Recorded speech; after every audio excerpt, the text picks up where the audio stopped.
Welcome everybody to Movies, Music, and Mayhem. I am your host, Rachel Silvestrini. Welcome back for week 70, or show 57. I don't know what the fuck's going on anymore. Everybody doesn't care.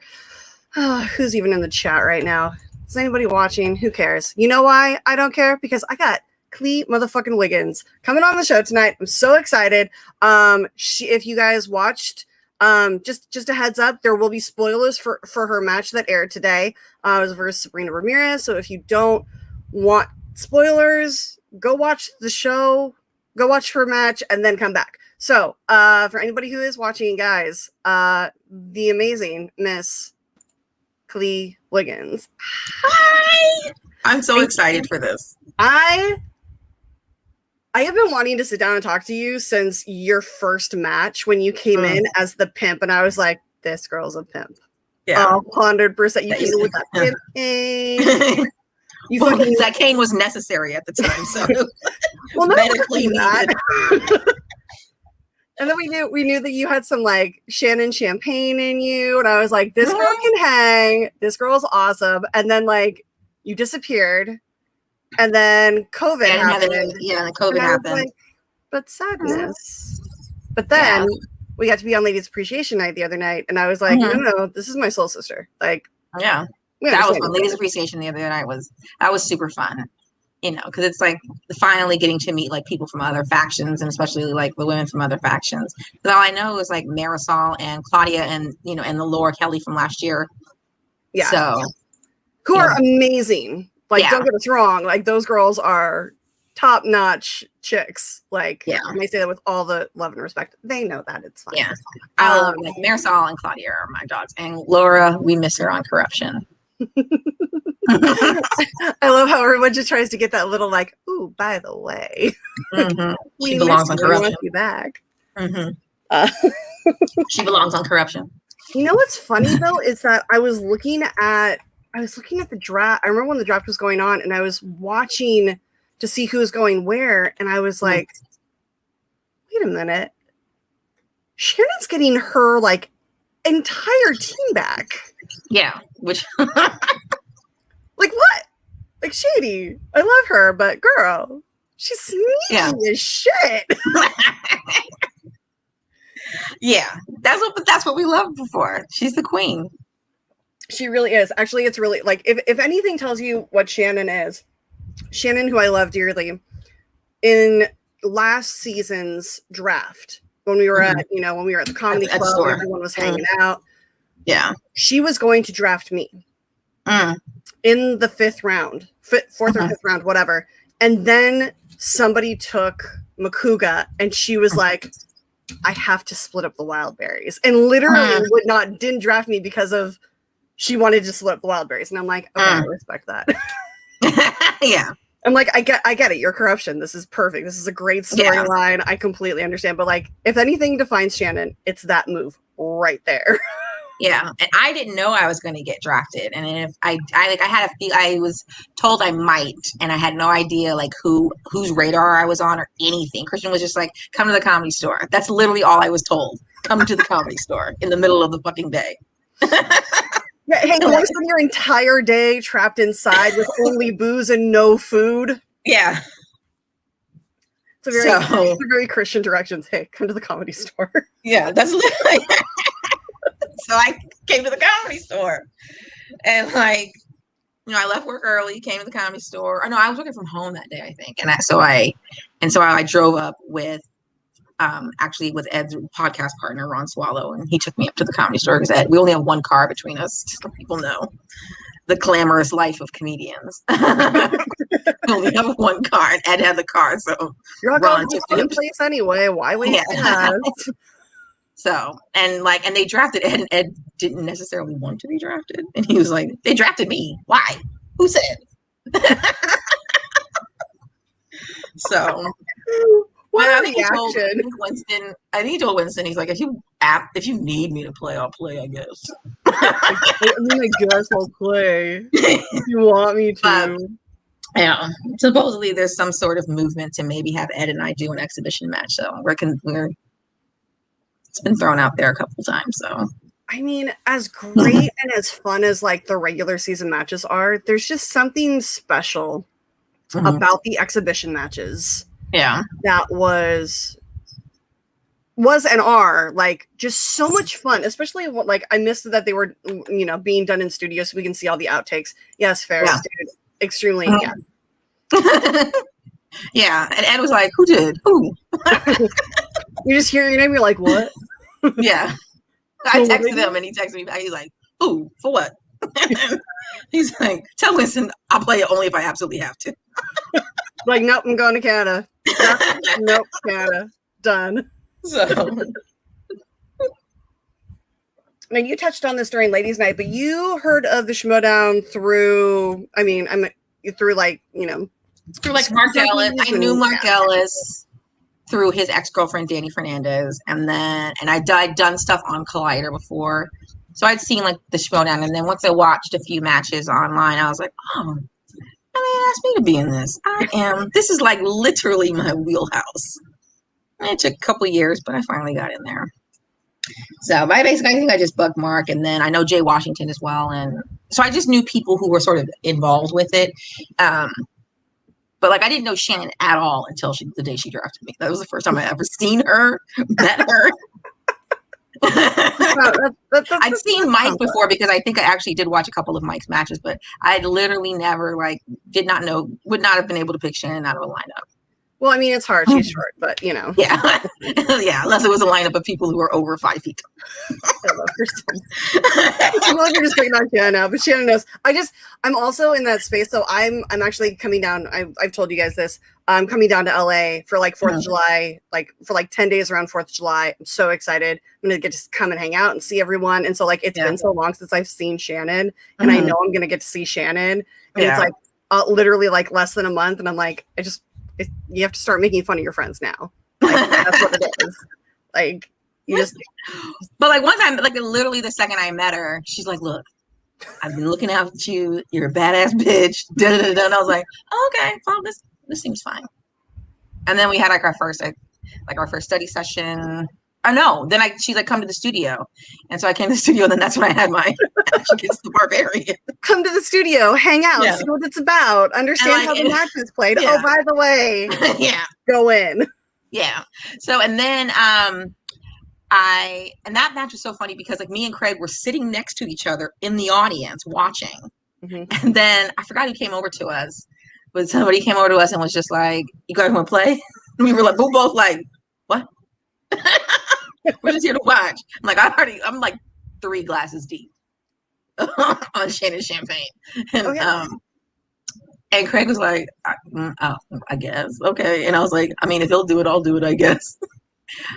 But we were just like sitting next to each other. So it was like funny that we're sitting next to each other, and then they're both just like, "Hey, you guys." We're both rookies. We've literally been in the league like a week and a half. Hey, you two. Yeah. I know you got drafted. Come play. So you fucking get spotted at a soda fountain in the 50s. There's She had a tight sweater on. Right. Do you ever hear the Eddie Izzard thing about how he has this bit where he talks about how he would creep around like movie sets on the pure hope that somebody would be like, "Hey, look, there's a creeping kid who could be in our movie." The creeping kid. It's like, I just feel like it's very much like that. Like you're a Schmodown competitor. You're sitting in the audience just waiting to get called on, and like that's not really how this works out, guys. And so like I was half drunk. Barbarian was like super nervous. I'm gonna out Craig right now. He was nervous, and so I think that stole was a soothing mechanism or whatever. Like I was just. Well, 100%. We all have that thing that we'll take into live matches and just like whether it's somebody who like holds onto their pen and just like plays with the cap. Like you have to have something to like.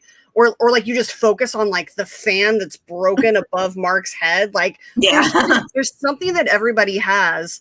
And I'm real sad that they took away swearing because that was the swearing thing is it was quite a stress outlet for a lot of us. And then we had to find other means in which to expel that stress. My mouth is not family friendly. I am the person who will swear in front of your kid. I will swear in front of your mom.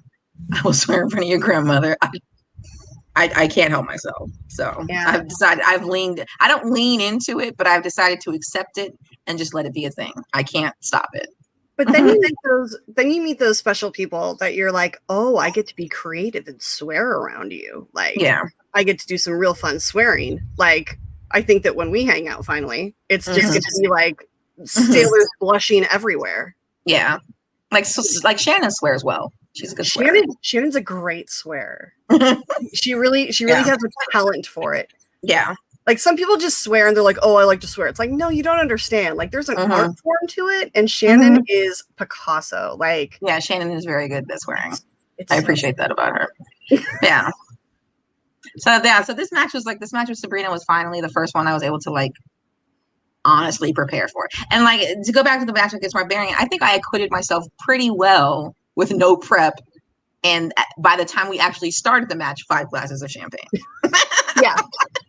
Well, 5 in your body and 1 in hand, which was amazing. I remember seeing you come up from behind the curtains with your cane and your glass, and they called you the pimp.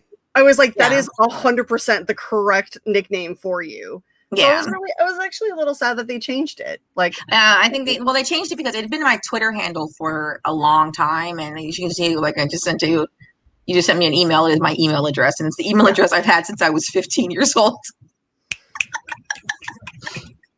I love you even more now. So, and I think they were like, if you use it in Schmodown, then it may not be yours to use anywhere else. And so they're like, we'll come up with another nickname for you. So, and I don't mind Sweet Tea. I lived in the South for 4 years because I went to college in Atlanta. Oh, bless your heart. So I finally got to compare against Sabrina. But let me tell you something. So when we both spun Opponent's Choice, right? Yeah. So when I spun, and she picked Harrison Ford, me and Shannon were laughing our asses off. Because those were some great Harrison Ford questions too. Not too deep, because not too shallow. I am probably like the only person who is not like a 55-year-old dad from Ohio who has probably seen just about every Harrison Ford movie ever. So, like maybe with the exception, like I said, I think at the end of the match is a few late stage Harrison Ford. Like some of the things he's done up to 2003, I'm like, okay, Harrison. Yeah, they let you keep your earring. Is that why you said yes to this one?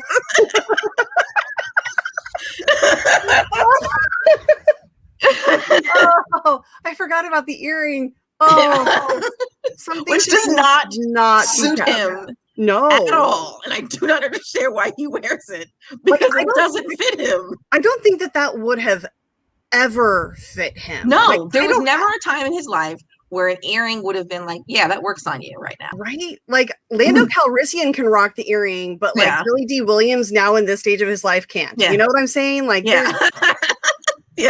So every time I see him with the earring in him, I was just like, Calissa hasn't told you about yourself yet. Yeah. That's where I'm like, their marriage is failing because she has not told him to take that fucking thing out of his head yet. Like she allows him to leave the house with that thing on. She hasn't hidden all of his earrings or thrown them out yet. Like I bet you anything he has maybe 5 earrings that he just rotates. I don't think he owns a lot of them. Straight in the trash. So we were laughing because I was just like, oh God, it's like, so I want him to be an IG category. That would be great, honestly. He's got enough work, I think. I mean, yeah, he's got, most of the Star Wars movies that he's like, there's 5 technically. Right, 5. 5. So he's got the 5 Star Wars movies. Then he's got the Indiana Jones movies, which are soon to be 5. Yeah. That's 9 currently. There's enough for a slice. Hell yeah. Yeah. I do love the fact that they're allowing us to bring in 1 IG slice into a match. Yeah. I'm like, I think that's a little that's super fucking sneaky. I saw that Star Trek wheel slice on there. Oh yeah. I don't know who put that on there. What were they thinking? I mean, yeah. What were they thinking? Well, that one also made me laugh. I was like, okay. Sometimes you just gotta play a little shady. Yeah, so when I got Opponent's Choice, I was like, let me think about it. Which one do I want to give her? I don't know. could it be something in space? I don't know. That should give Sabrina what this opponent's choice. I do love Sabrina dearly, and I'm sad that that's how the match happened. I'm happy for you. It's like it's one of those equal things of like I can't hope for anybody to win because I love you both dearly, but like it was adorable. Like, I miss her so much. I used to live with Brandon, her boyfriend, and she would come over to visit, and she would come in, and we would literally sit on the couch and like gossip for like an hour while Brandon like made them dinner. It was the cutest thing ever, and she would just come in and like snuggle. She's real tiny too, so she like nuzzles in to the boobs, and I was just like, oh, my little one, I love you so much. She's so sweet. I can tell. Like I was like, she's tiny. That's a tiny one. She's so. Well, we had this discussion backstage that nobody really heard. Is that in the Schmodown, women are usually like of 1 or 2 heights. They're either like massive Amazons or like Keebler Elf, adorable tininess. Yeah, and I'm like one of the few that sort of falls in the middle. Yeah, it's great. It's wonderful. We need a balance. We need to fill every height requirement. It's great. We have everybody who can reach things off the bottom shelf and the top shelf and reach at the back of the shelf. It's fine. Yeah, and the middle shelf is eye level for me. Yep. It's wonderful. It's glorious.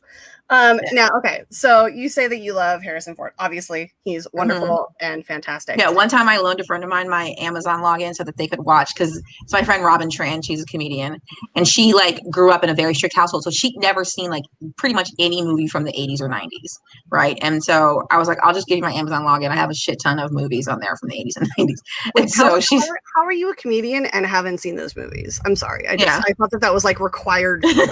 Like she grew up in a very strict Vietnamese household, and her parents were like, no television. So I grew up in the Bay Area. I understand those parents. Yeah. So I gave her my Amazon. This is a couple years ago. I texted her, and then like about 10 minutes later, she texted me back. She's like, somebody likes Harrison Ford. It's like there's like 30 Harrison Ford movies in there. I mean, have you seen Indiana Jones? Fuck yeah. So I have like every Indiana Jones movie. All the Star Wars, like The Fugitive, Witness, Presumed Innocent, or Guardian, like all these movies. And she's like, here's the real test if you're a true Harrison Ford fan. Do you have 6 Days, 7 Nights? No, I do not. Oh, okay. There we go. The only Anne Heche movie that I can truly sit through repeatedly is Volcano. So it's called Volcano. Yeah. Because she's frantic and running around and yelling at everyone. Otherwise, I see girls like that, and I'm like, I can throw you like a spear. Yeah, I'm like, I can't. You, Anne Heche. I can't handle it. And phrasing. You're adorable. I see why Ellen liked you, but no thanks. But yeah, yeah. I just remember when that movie came out and they did a whole joke of it during Fanboys. Because Fanboys, I love Star Wars. I really do. But Fanboys is my favorite Star Wars movie, and I don't care how many people yell at me for that. But they have this whole thing about like they're like talking about how Harrison Ford is like the seminal actor of our generation, and they drive past, he's never gonna make a bad movie, and they drive past the 6 Days, 7 Nights poster thing, and I was dying laughing. Yeah. I have seen that movie. Isn't David Schwimmer in that movie? No, it's got Kevin Smith and Jason Mewes do a cameo. Ethan Suplee is in it. Carrie David Fisher Schwimmer like played her boyfriend. No, not in Fanboys, but in 6 Days, 7 Nights. Oh yeah, it was David Schwimmer. Yeah, I was like, we got baby Kristen Bell in it. Oh, so much. I keep like I'm friends with the director on Twitter, and every like few months I'm like, hey, how's my sequel coming? Oh wow, that's funny. Like we're working on this, right? We messaged back and forth for a while, and I was like, so just so you know, when the sequel gets greenlit, you know I'm coming on and working on it. Like, try and keep me off set. Like, I dare you. Many have tried. Few have accomplished that. I'm not even using my Star Trek mug as we talk about her. I love Star Trek too. It's like it's the old one. Old it is. Look at that. And like this, like it's clear when it's nothing in it, or it's cold, and then when it's hot, it turns white. It's like my favorite thing. So like when you pour something in it, it just turns white all the way up. It's so fun. Like the shields are disappearing. Ooh. It's the little things that please me. You gotta take advantage of the little things. I need them.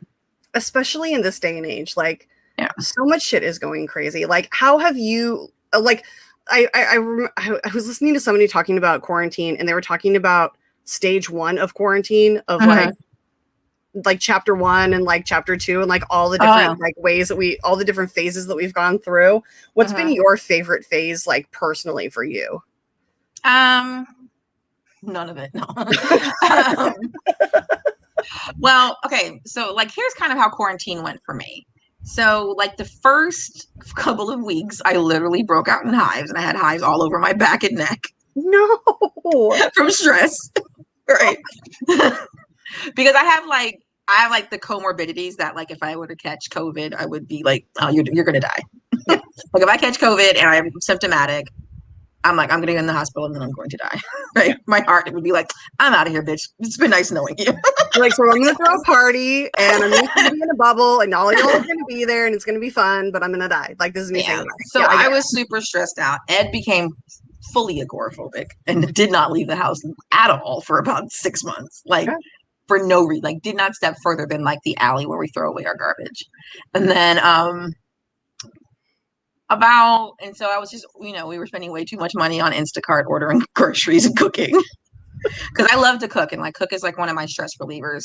So I cooked like a bunch of meals, which you'll see maybe about like not even half of them are on Instagram though. I'm one of those people, I forget to take pictures like that.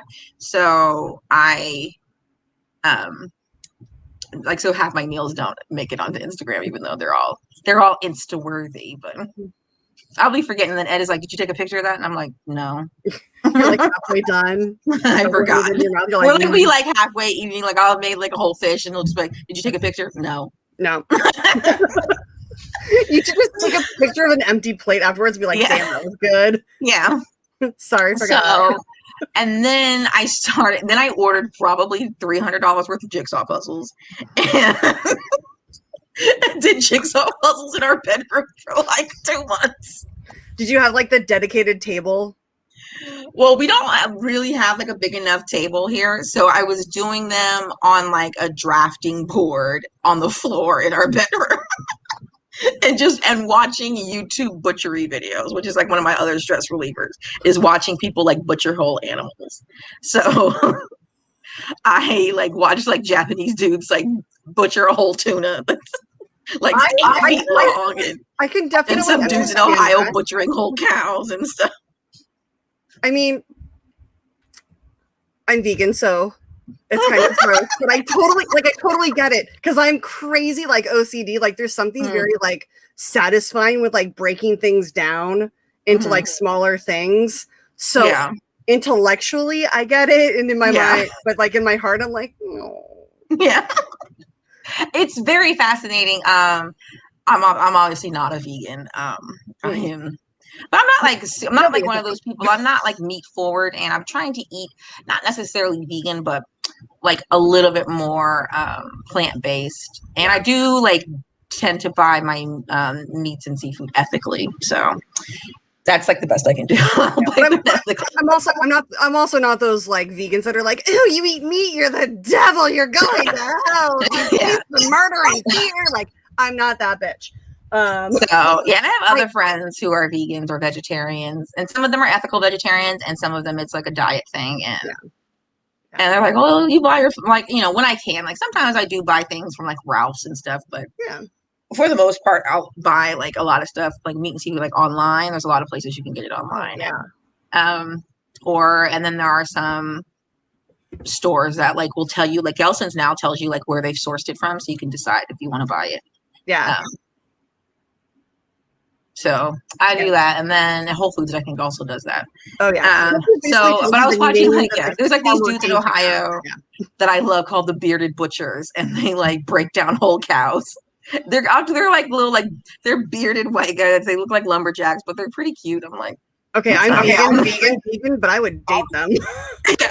Do not. And they'll like, and they explain like each cut as they break it down and like and what each cut is used for. He's like this stuff, like people think that stuff, that processed meats is like made out of gross stuff, and sometimes, I mean, depending on the company or the brand, sometimes it is. But he's like, but if you buy it, like even a relative, like he named some like kind of well-known national brands, like these ones it's just meat pushed together, and he's like, all they do is just put it in like an industrial blender and then put it in a casing. There you go, you got a sausage. You got yourself a stew, baby. So no, I'm not that bitch that gets angry about people going to have like really great dinners, but I am that bitch who met one of the head chefs for Ruth's Chris and got them to switch all of their sides to being vegan and stop being cooked in butter and got them in olive oil. So I can go out and eat with my friends. Like that's all I care. That's all I care about. Can I eat with my friends? And I've experimented with some vegan things. Like I make a very good vegan mac and cheese, and if we do get together for 4th of July, maybe I'll do that for you. Yes, because like there's a bunch of and Jay Washington can tell you that my regular mac and cheese is the truth. So I'm just gonna say this right now. Preface this by, I don't want this to sound racist, but I never doubt a black person when they say that their mac and cheese is good. I like no, you just don't. Yeah. It just is so good. Yeah, there's like that extra serving of love in there. And so there's this chef, and he's actually a very meat forward chef named Michael Simon. He's on the Food Network. He's Iron Chef, and he has a recipe for a vegan mac and cheese. And I basically adapted his recipe. It's like cauliflower based. And then my cousin, who's a caterer in San Francisco, also kind of has a recipe for a vegan Alfredo sauce that she makes for her sons, because her sons, for whatever reason, they are tiny children too. They're 8 and 6, and they don't like cheese. And I'm like, who the fuck are you guys? So I don't understand that. Like, cheese is delicious, and I miss it every day. But thank God they're making better and better versions of fake cheese. And so I took basically what she does and what Michael Simon's recipe, and then sort of like riffed it to make my own. And I've even like, there's a pretty good gluten-free pasta brand called Pasta Joy, and so I can even make it like vegan and gluten free if you want to get real extra with it. Which is literally something that whenever I go into a restaurant, I always like introduce myself to the waiter, and I'm like, "Look, I'm vegan. I'm so sorry. Like, I tip really well." And they'll like, I'll be like, "Is there anything I can eat?" They'll be like, "Oh, well, this, and this, and like, and this is gluten free." I'm like, "No, I'm not that. I'm not that. Like, I'm not that far of a bitch. Like, I'm like, I can, my body can handle gluten." It's like before COVID, so I have to tell you, like, so before COVID, there's a bunch of like Black comedians here in LA, and we always got together for like the weekend of Juneteenth and had a pool party at another comedian's house, and who has a pool, and he actually lives like right down the street from me, named Mateen Stewart. And so, and I've been bringing my mac and cheese to it for like the last like 2 or 3 years, like maybe like 2017 to 2019. And then like in 2019, one of the girls asked me, she's like, "Next year, can you make a vegan one?" And I was like, challenge accepted. And so I literally spent like all of the first part of 2020, like, my vegan mac and cheese is gonna go off. And here comes COVID, fucking up my game, and nobody's tasted it except me and Ed. That's okay, because they give you an extra year to perfect it and fuck with it. I love doing that. That's one of my favorite things. Is I love taking something that somebody else loves and being like, great, I'm going to make it so we can both eat it, and you're not going to notice the difference. Yeah. And like I literally made, my mom makes this, this fettuccine with mushrooms and zucchini and like an Alfredo sauce, and it's delicious. I grew up eating this. It's so good. And then like literally 2 nights ago, I tried making it so that I could eat it too, with like some coconut milk and like some umami dressing and stuff. Like, oh my God, it's so good. Yeah. So, like I like the saving grace to doing it. I had 2 versions. One I did with coconut milk, and one I did with, what was the other type of milk? It was like this like vegan like milk substitute thing. Yeah. But it's I think I like the coconut milk version better, but I'm actually still kind of working out the kinks on it in terms of like which flavor I prefer. But cauliflower can be made to taste like anything you want. Oh my God. I've made the 2 things that basically are like the secrets to it are cauliflower and nutritional yeast. Oh, nooch. Nooch is like a godsend. I think I gave, I think when Jay Washington first went vegan or tried to go vegan, vegetarian, whatever. He tried. I told him that I had like this, I had this great recipe for like cauliflower wings, and he looked at me like I was insane. And I was like, look, I get it. Nothing replaces wings, but these are fucking delicious. Yeah, I've made like, cauliflower buffalo wings before. Mine are pretty good. Dude, they're so good. And it's very simple. Yeah, you just get them crunchy and so good. Yeah, it's all about too now. You can batter them, or you can just like pan fry them or deep fry them. What did I do? I roast because cauliflower can also be just like roasted really hard in the oven, and that's pretty much what I do. Is like I kind of just roast it in the oven, and that way it's like even healthier because you're not like deep frying it. I've smoked them and then air fried them, and oh my god. I was like, how do I make love to myself right now? Because this shit is so good. You're ready to leave so I have a moment with myself. I don't have an air fryer, so. I mean, but there's something to be said about like loving to cook. Like when I was touring with Broadway shows, like I was without a kitchen for like 7 years, basically straight. So like when I would come, like we would have like a brief moment of levity and like be in a city for like 2 weeks and get an Airbnb with a kitchen. And I would just cook for everyone. I'm like, come on over. I'm going to feed these skinny kids. This is how it's going to be. And then when I come home, I would kick my mom out of her own kitchen. Because I grew up in a family. I grew up in a family of people who are good cooks who do not like to cook. So it's like they taught all of their kids to cook. The second all of us, like my mom has 4 sisters and 2 brothers, and all but one of them had at least 2 kids. So literally all of her siblings and my mom, but as soon as we were old enough to safely use a stove, we were in the kitchen cooking. So like at 8 years old, I'm at least making like sloppy joes and like meat for tacos and stuff like that. And like my brother's in there like helping, and he's like the sous chef, and so he taught. So all of my cousins can cook, and we're all like, I would say we're all pretty good cooks. Some of us are better than others, but none of us are bad cooks. Yeah, I remember. I mean, like 2 of my cousins have worked professionally as cooks. So, and then before Ed, I dated a chef for 5 years, and he worked in like Michelin star restaurants in San Francisco. So he taught me like how to do fancy shit. Like rough. How terrible. And I actually lost weight dating him. You went from being with a man who can cook for you to being with a man who makes you laugh all the time. You poor soul. Yeah. Well, I was single for like 3 years in between. Oh, sadness. I'm so sorry. 3 whole years. I'm going to down this drink while you laugh. So like between like my mom, my grandmother, and my grandfather, especially my mom's dad, was a very good cook. So like between all that, so I know how to make all the like, Black people classics. Sweet potato pie, mac and cheese, collard greens, fried chicken, fried fish, all that stuff. I'm not even joking. I had the best collard greens of my life in a gas station outside of Atlanta.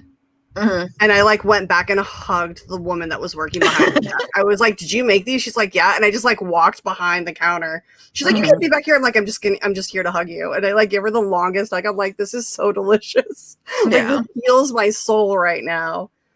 Yeah, like on 4th of July in 2019, I went to a 4th of July party at Pat Casey's house, who's the screenwriter for Sonic the Hedgehog, and that guy.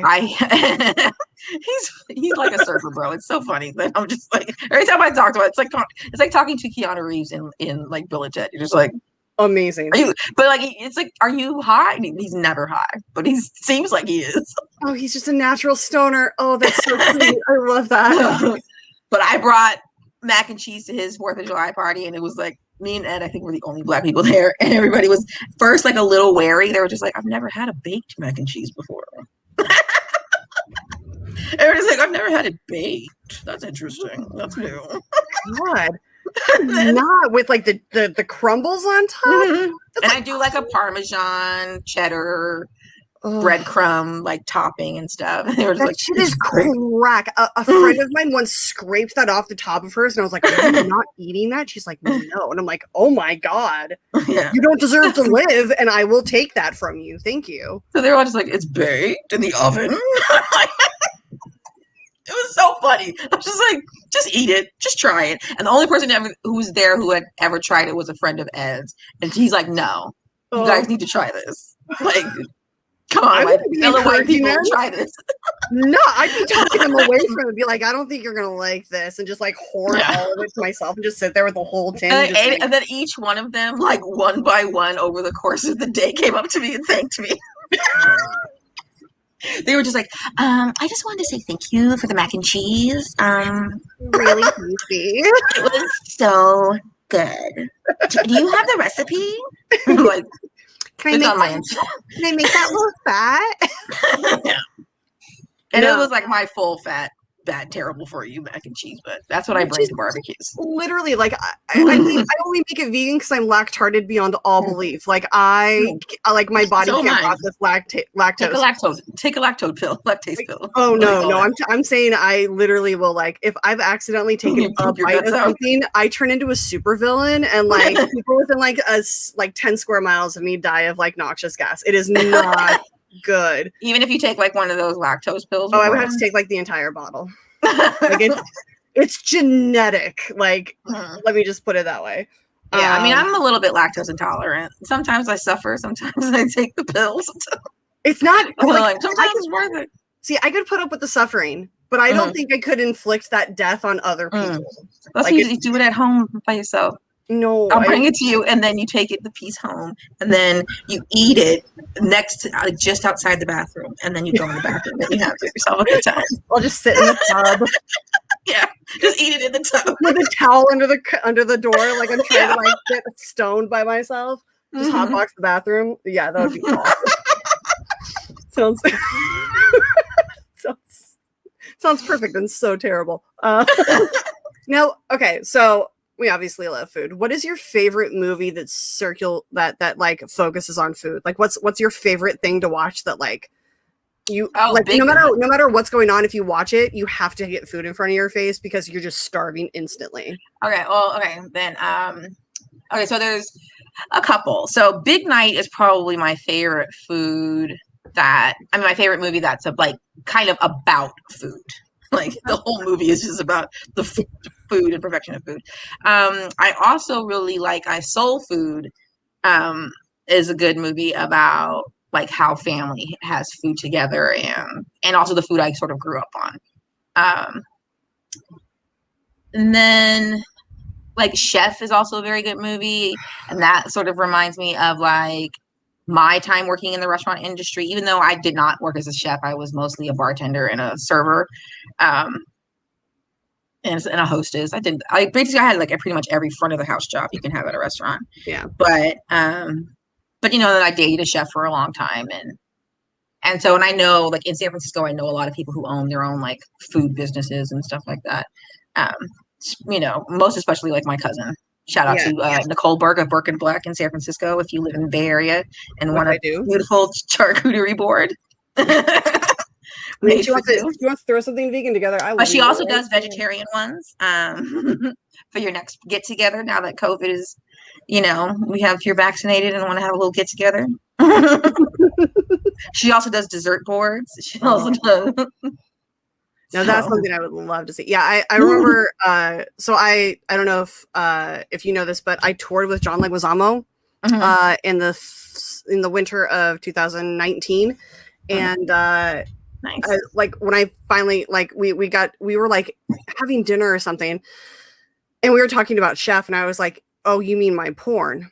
And he was like, "What?" I was like, "That movie is straight porn for me." He was like, I was like, it's food porn. Like that's all it is. I'm like, if any guy ever makes that spaghetti for me, like Favreau did for Johansson, like done. Yeah. Like, so I'm obsessed with Chef Show on Netflix, and like somebody feed Phil, and I'll have what Phil's having. I love Phil Rosenthal. Is a delight to me. So, and then like, I mean, there's a couple movies, and then there are just movies that just make me want to, you know, that you just have to be eating, but they're not necessarily about food. I will say this, if you haven't seen Tortilla Soup. I've heard of it, but I don't think I've ever seen it. Amazing. Hector Elizondo plays a dad of like these 3 grown women that live in the valley, and he's a chef that has a sense of smell, and oh my God, it's so good. Yeah, I think I have seen that movie, but it probably like back when it came out when I worked at a video store. Probably the last time I saw it. I legit in the late 90s. Yeah, I try to watch it without having food in front of me, and I just like fail like within 5 minutes, because like he gets frustrated and like all they show is him cooking. Like him cooking is like probably 60% of the movie. Yeah. And it's good food. Like I've never wanted to have cactus in my life until I watched this movie, and I was like, "You've never had nopales? This still is delicious, tasty." Well, I mean, I did, but I didn't realize that was what it was. I was like, okay. So I watched like a lot of food television. I watch a lot of Food Network and Cooking Channel. I've seen every season of Top Chef, and all of the old seasons I've seen multiple times. Like, so I've watched like 17 seasons of Top Chef like 3 times each, plus Top Chef Masters, plus Top Chef Junior. I was about to say, the only one I haven't watched is Top Chef. Livid. Is Top Chef desserts, because I'm not a sweets person, so I don't care about baking. But Ed bakes, and that's what's hilarious. Ed took it to baking over quarantine. Now Ed cannot cook.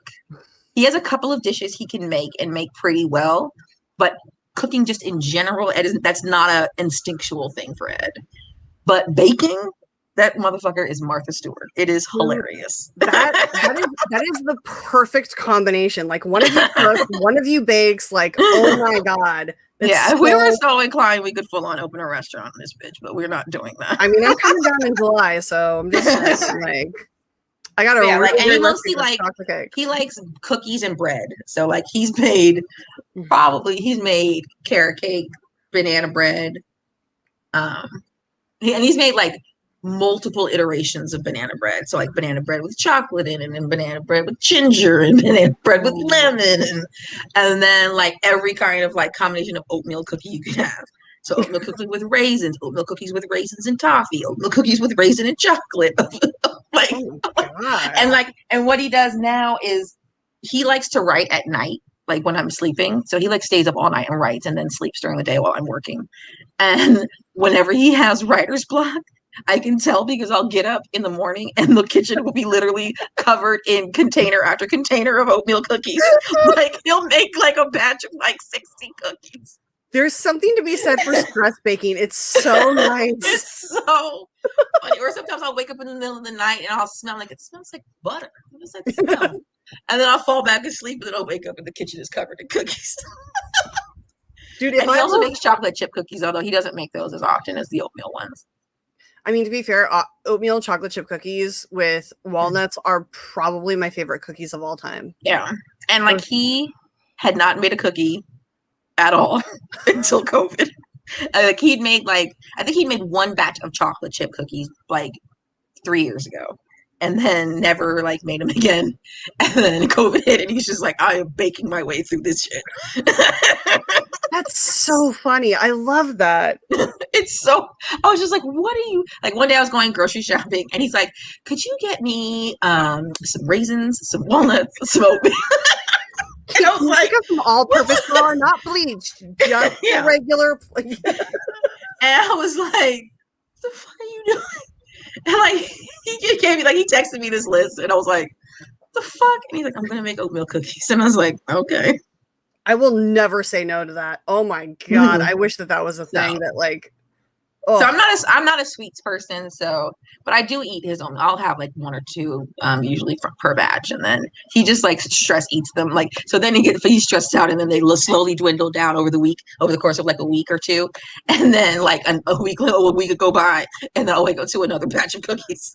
So he stress bakes and stress eats. That's such in the middle of the night. Like he's making these cookies, and it's like 2 or 3 in the morning. Oh man. That's so great. It's one of the few times where I wish we had roommates, because I think other people need to experience this. Make friends with your neighbors. Oh no, our neighbors are jackasses. Oh, well then fuck them. Mm-hmm. Yeah. Well, except the couple who live right next door, they're okay. And they just had a baby. Oh, then they definitely need cookies. Mm-hmm. I gave them a Star Wars onesie. I mean, there are lactating cookies that he could make for the wife. Like, that helps. That could be a new cookie for him. Yeah, but the rest of our neighbors are like, our neighbor downstairs, she's a Toastmaster, whatever the fuck that. I'm like, okay. I'm sorry, a what? It's people who are scared of speaking, so they join a club in which they learn how to speak publicly, but they never actually hold very many public speeches. They just speak to each other, but they do you prepare a speech and then you speak to the other Toastmasters. It's so weird. I was like, okay. All right. I mean, everyone. And her Okay. license plate reads Toastmaster something something, and I'm like, Okay, that's a little weird. and then our other neighbor, we have like these First, trees. for a second, you said roast master, and I was like, "That's awesome! You've got another comedian right below you." Toastmaster. Toast. Mm-hmm. It's funny. I was like, "What's a Toastmaster?" And she explained it, and I was like, "Okay." But did she explain it eloquently?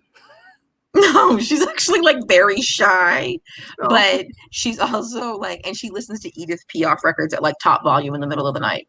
So, so you just hear the piano rolls all the time. Do you ever just like get out on your balcony and just like vocalize with her? No, because my cousin was staying with us for a few weeks when she moved to LA like a couple years ago, and she slept on the couch, and she was just like, "What the fuck is going on downstairs?" She came over. I would just film videos throughout the quarantine of me like getting out lip syncing to the songs while they're playing out. But it's like it's like 11 at night. Like I go to bed kind of early. Like I have a job now where I have to get up kind of early, but even before I'm like, I'm one of those people, I'm like, I'm dead to the world. Like this, like how long this is going to take. This is a little late for me. Well, then you let me know when you're done, because I can go for hours and hours. So no, I mean, I watched a few, or I didn't watch all the way through, but I watched like maybe 20 minutes of like your one with Adam Collins and the one with what's his name, Barney. I forgot his first name, James. Yeah. So. Like I know, but I was looking at the run times. I was like, oh, okay, because I wanted to tell Ed too, like how long this is going to take, and I'm like, oh, it's going to be like 2 hours. And I'm like, and then I'm going to go immediately to bed. It's one of those like it's either like an hour and a half to 2 hours, or it's like 7 hours long. And I have one of those every like month and a half, every like 6 to 8 weeks. It happens where like we just all like we start at like 6 p.m. and we drink and laugh and hang out until like 1 o'clock, and then we cut the feed and then we stay on until 4 a.m. and like, it'll happen eventually, but tonight is not that night, guys. Sorry. No. If this was like a Friday or a Saturday, I would definitely stay on longer, but I have to get up for work tomorrow. Yeah, but well, I still have a real human existence, so that's why I'm drinking at 7:20 on a Thursday. So fuck it. Oh, I still drink every day though. Like I get off work usually around between like 2 and 4, and but I'm supposed to get off at 2, but I'm a manager, so sometimes I'm there till like 4 or 5, but I start drinking at 2. I do not because that's what I'm supposed to be done. no judgment here. I told my our director, like the director of the project I'm working on, like, and he's like, I get it, it's fine. He's like, you start. I'm like, at 2:01 is when the booze comes out. And then at 2 o'clock, I start prepping everything, and then at 2:01. I'm just like, I'm still here working, like, because I work and like I have this project that I'm working on within the project, and so sometimes it pushes like some of the other things I have to do back, and so then I'm working until like an extra like 3 or 4 hours, and so he's like, I'm just over here making schedules, filling out spreadsheets. Oh. Which I actually love spreadsheets.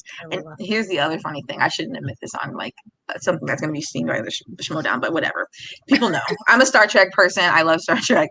And I am working on a spreadsheet because I have been doing this is the other quarantine project I did was I have been watching Star Trek, all of the series and all of the movies by star date. So I have had to look up every episode, I'm talking about starting with TOS, but technically I started with Discovery, and I'm going to go all the way through, and Discovery season 3 will be the last show of like the thing I watch because that takes place the furthest in the future.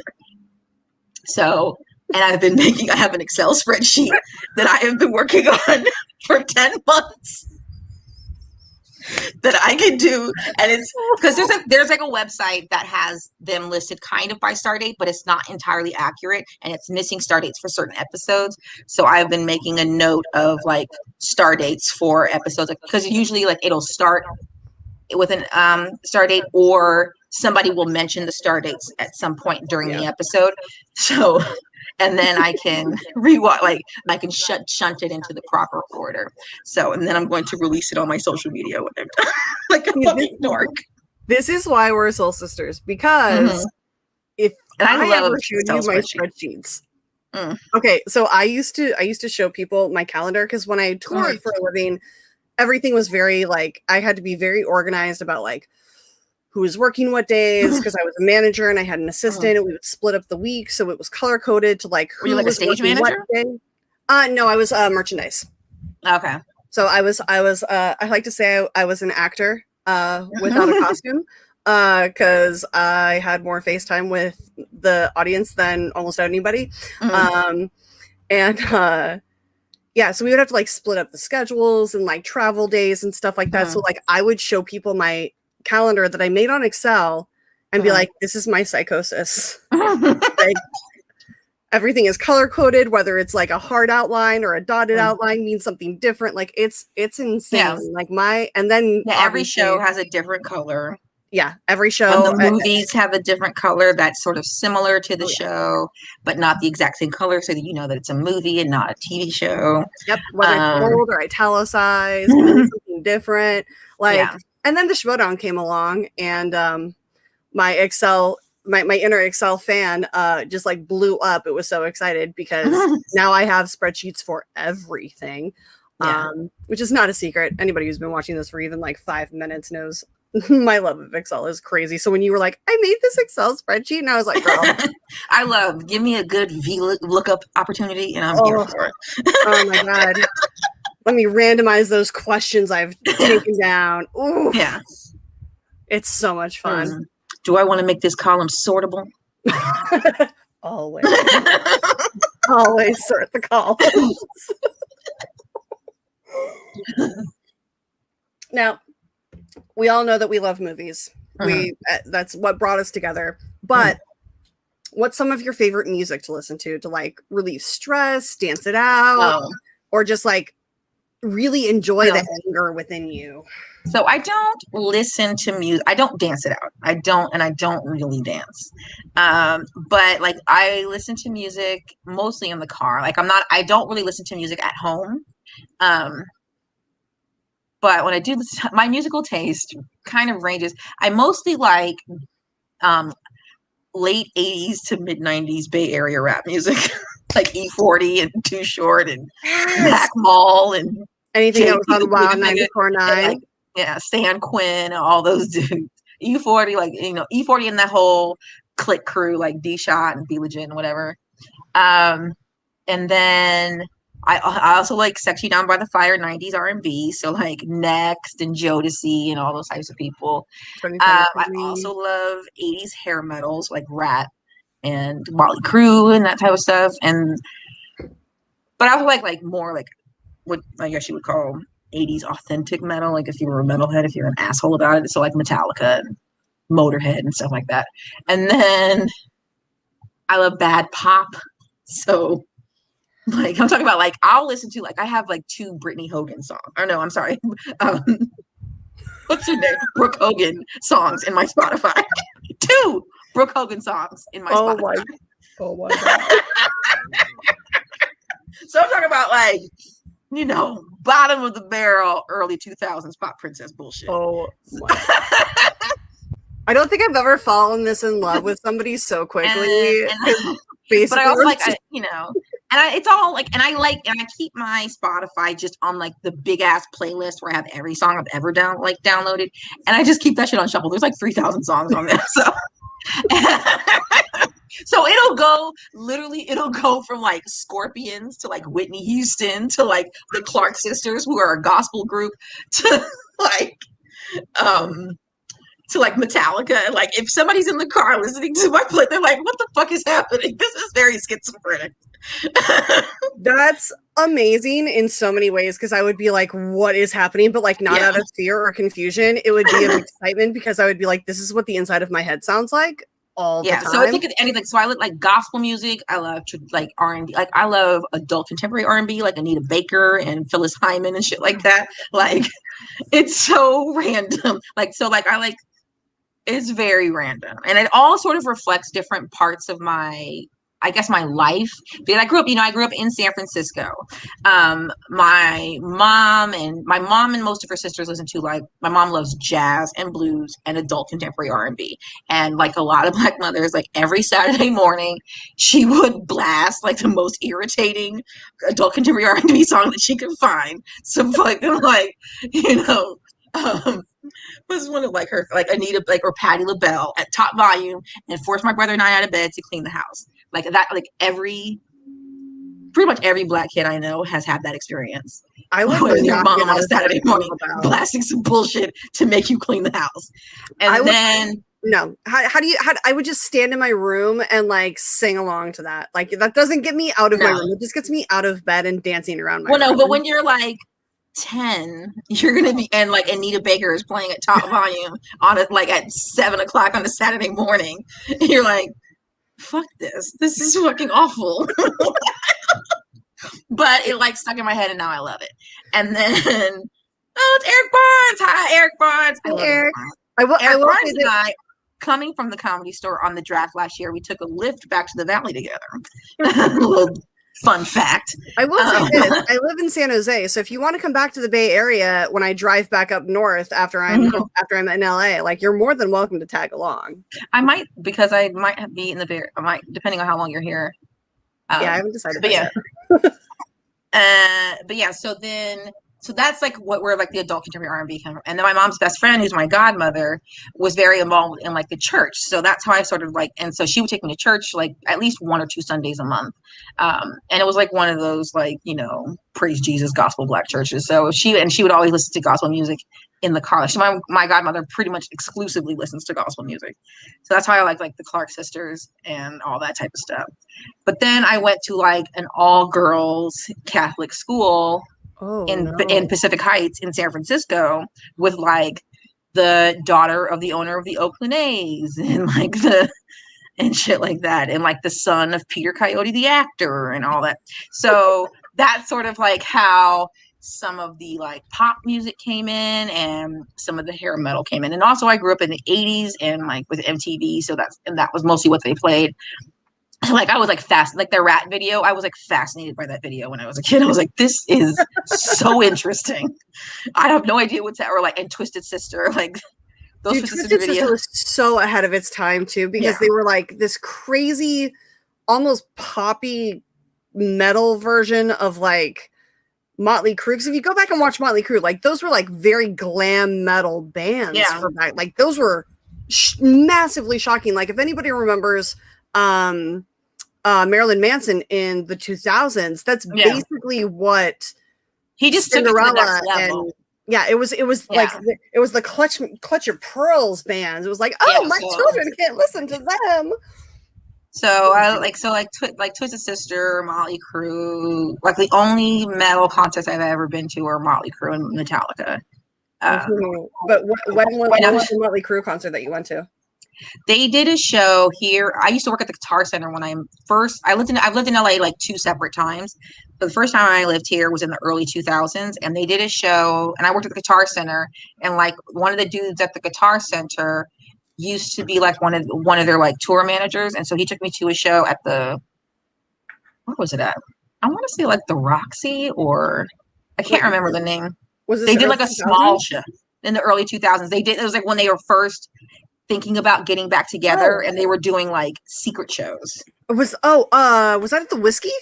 Or maybe it was the Whiskey. I think it might have been the Whiskey. I know it was on Sunset. I know it was on Sunset. Yeah, but I can never remember. It's okay. And so there's a show on Sunset. You don't remember it anyways. Yeah. So that was like the only time I ever, and it was all of them. It was Vince and Tommy and Nikki Sixx and Mars. Mm-hmm. So,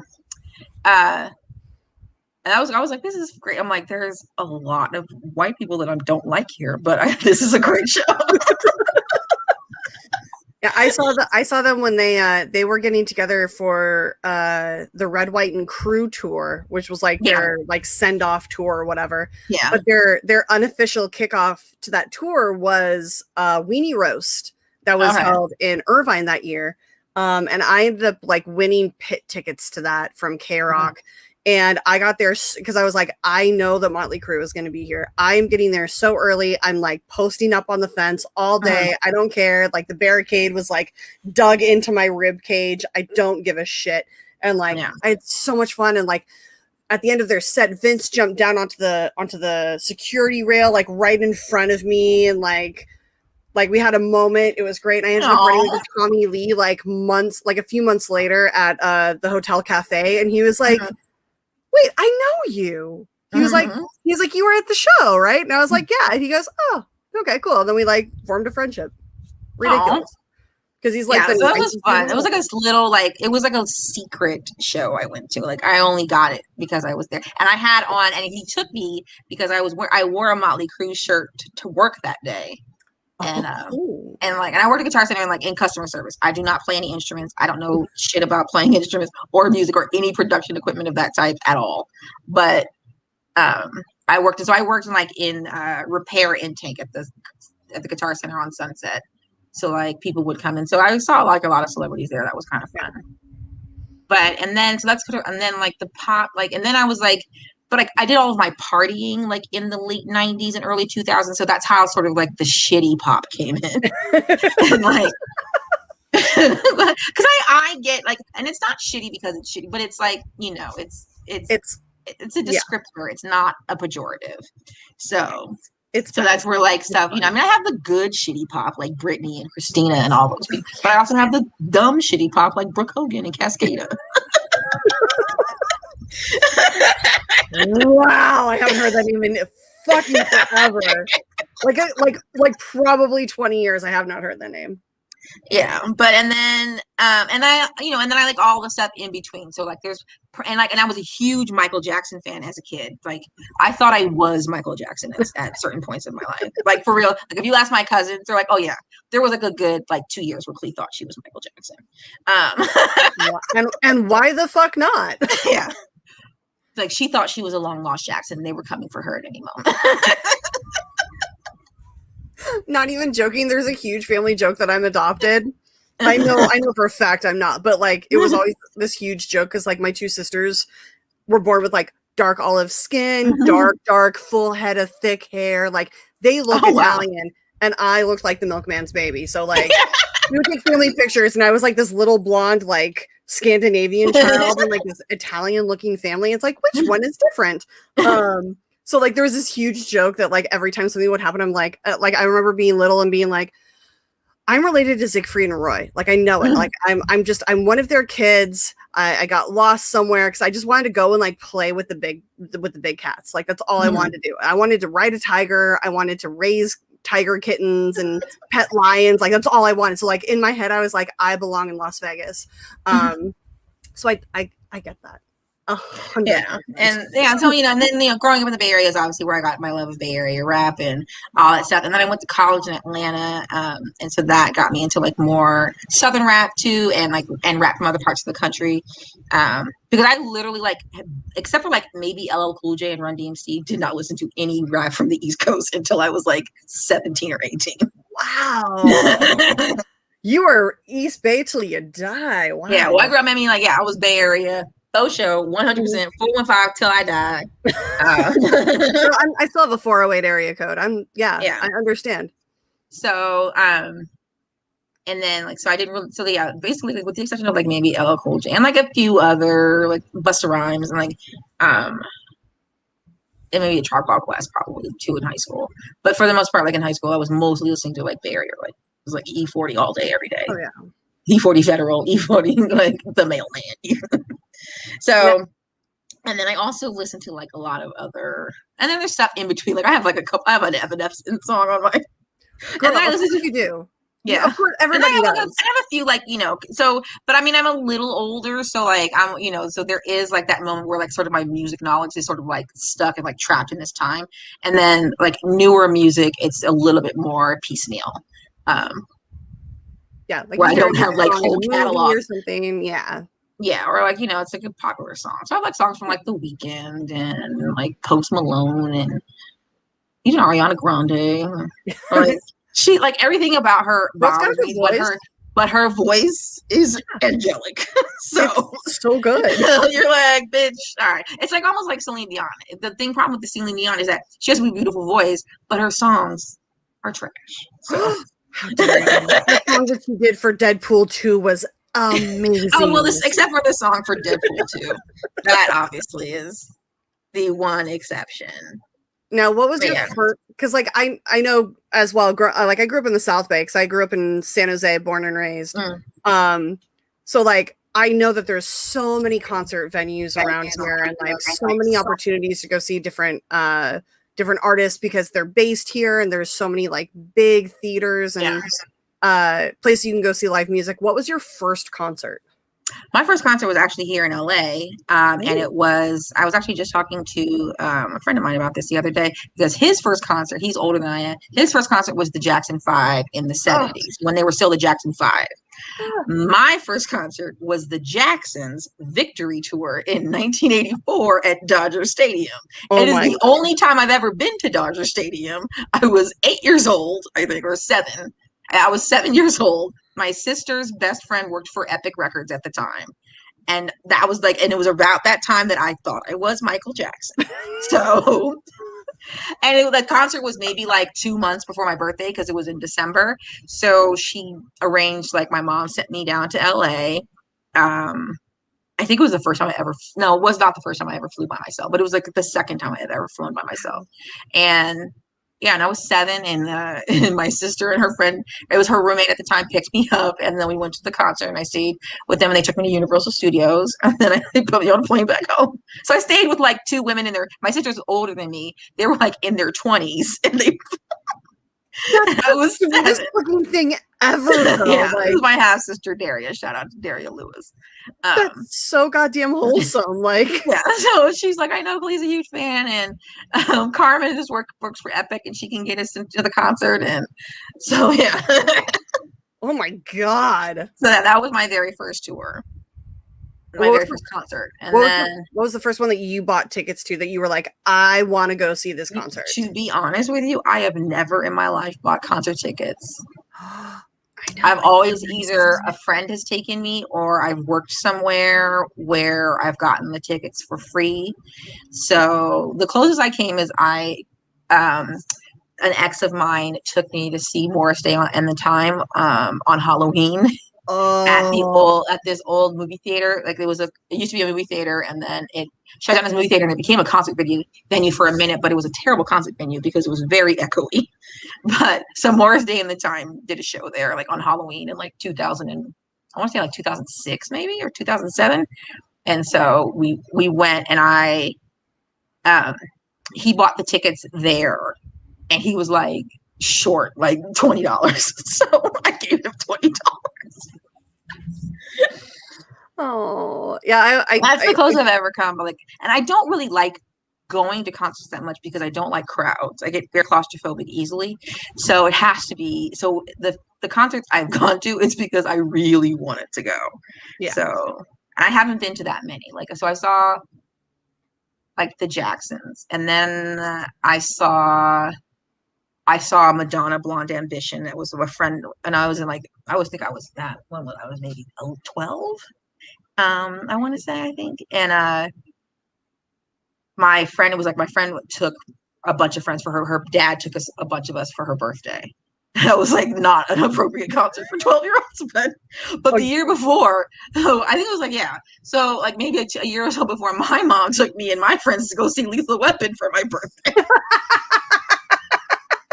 It takes 5 little girls to go see Lethal Weapon. My very first concert was supposed to be R. Kelly opening for Salt and Peppa, and it was at Paramount's Great America at the Redwood Amphitheater. Oh wow! My mom bought me and my sister tickets. My sister was 10, I was 8, and she was going to drop us off there because, for anybody who doesn't know, this amphitheater is inside of the amusement park, and so like we had season tickets or whatever, season passes. It's called Paramount's Great America, and not Six Flags Great America. It is and will always be Paramount's Great America. I know. I can't call it Paramount. I can't call it Six Flags. I'm like, it's not Six Flags. As long as as long as they still have that Top Gun ride, it is Paramount's Great American. Goddammit. I saw them filming was it Beverly Hills Cop 3 there? Okay, yep. Like, it is always and forever Paramount's Great America. But my mom literally had plans to like go there that day, drop my sister and I off at the amphitheater to enjoy the concert, and then pick us up afterwards. To go see R. Kelly and Salt and Pepper. Okay, first of all, I have Very Necessary memorized front to back. I love Salt and Pepper so much. But like the show got rained out. So she at that point decided to, between the concert being rescheduled to the rescheduling date, decided to finally pay attention to the lyrics. And then took the tickets away from us. Oh no. And we couldn't go. Oh, that's so I'm still like in my heart, I'm like, my mom owes me tickets to go see Salt and Pepper. Like, yeah, not R. Kelly anymore. Oh no, fuck that. Like I wasn't even excited to see R. Kelly to begin with, but I was like, I just wanted to be like in the crowd as an 8-year-old white girl and be like, yeah. So like when I was in college, and my homecoming freshman year, the entertainment was Chris Tucker did a comedy set, and then Mystical did perform, and Mystical's act was so raunchy. Like even for a bunch of 18 to 21-year-olds, it was a lot. And we were going to school like in Atlanta, which was like the home of Freaknik at the height of Freaknik, and it was still like, this is porn. We were watching porn right now. And Patra, so it was Chris Tucker did comedy, and then Patra and Mystical did performed, and then Patra and Mystical did a song together, and they basically fucked on stage. I was about to say, did they just have sex in front of you? Yeah. I feel like that's what happened. It's literally like I have been to fisting shows that were less traumatic than what I saw. Wow! Let's get into that. Holy shit! Where do they sell those tickets on Ticketmaster? Because I've never seen that option. You've never been? Oh god, fisting shows. Yeah, you have to know some gay men who are going to tell you some things. I apparently do not know the right gay men because I toured with Broadway shows for 7 years. Well, yeah, tell them to. What do they do on the Saturday nights when you're not around? Like there was this bar in the Castro. I think it was called Daddy's, and they had fisting shows like every other month. Wow. And it was, I've been to 2, and it's a lot. I mean, it's an experience. I love that you went to 2, because normally people are like, no, I've seen 1, and that's fine. No, but the second one, I just we were walking around, and then just happened upon. Yeah, we were like, what am I going stumbled into it. Yeah, and we were just like, all right. I don't even think I put up my, I didn't vote. I'm just like, whatever you guys want to do, I don't really care if we go inside or not. So we went inside. And I don't think the second time I didn't really fully pay attention to the show. I was more at the bars drinking, but I did see some, things. I'm like, yawn. Been there, done that. Yeah. But yeah, no, it was. I mean, it was great. I mean, Mystical's it was before his huge, it was before Shake Your Ass and stuff. So, but it was a lot. And I was like, because this is in the late 90s. Oh yeah. That's to the point, like you said, Mystical, and there was a part of my brain that turned on that I had forgotten about existed, and I was like, "Oh my god, Mystical!" My dad died in 2001, but "Shake Your Ass" was literally his favorite song for the last 2 years of his life. My dad was 80 when he died. He saw the video one day, on BET, and he was like, "Who's this?" I'm like, "Daddy, come on, man." You know what though? You gotta respect that because I personally cannot wait till I reach that age where I can just say and do whatever the fuck I want. Mm-hmm. I call it my crotchety years. Yeah, I've been looking forward to that time since I was 14. Yeah. But I mean, my dad is kind of where the Klee the Pimp moniker came from because he was a pimp. So in addition to many other things, he's also an accountant. He also worked for Muni. Well, I was going to say, if you're a pimp, you have to be an accountant. You don't trust people with that money. So, he had 2 hoes left at the end of his life, and they came and acted the fool at his funeral, and it was the funniest thing I've ever seen. My dad's funeral was probably the best comedy show I've ever been to. That sounds amazing. They came. So let me tell you this story because this is very funny, and I've told it on stage before. So, so my dad died in 2000, and actually he died in January of 2002. So he was like, he was in his 80s when he died, or late 70s actually, because he doesn't actually know what year he was born. There's a dispute. It's somewhere between 1930 and 1932. So. And I was born to him late. He had a bunch of other kids, but me and my brother are his only kids that are full siblings. And then I have a bunch of half siblings. But anyway, so he had 2 hoes left at the end of his life. I can't remember their names, but they came. One of them was like in her late 40s, and the other one was like 19 or 20.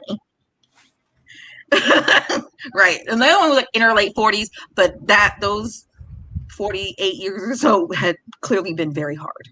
Oh, I'm sure. He came in matching purple leopard print cat suits with like that were like velvet or velour or something, with matching purple leopard print shoes and little half jackets.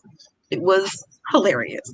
I kind of want that to happen at my funeral. I'm not gonna lie. So, it was time for, and it was the time where people come up and do the viewing. This is their turn to do the viewing. These bitches threw themselves on my father's body and were like, Daddy, don't go. Daddy, don't leave us. Meanwhile, it is me, 2 of my brothers, and 2 of my sisters sitting right there in the front row, watching these bitches call our father Daddy. It was so funny.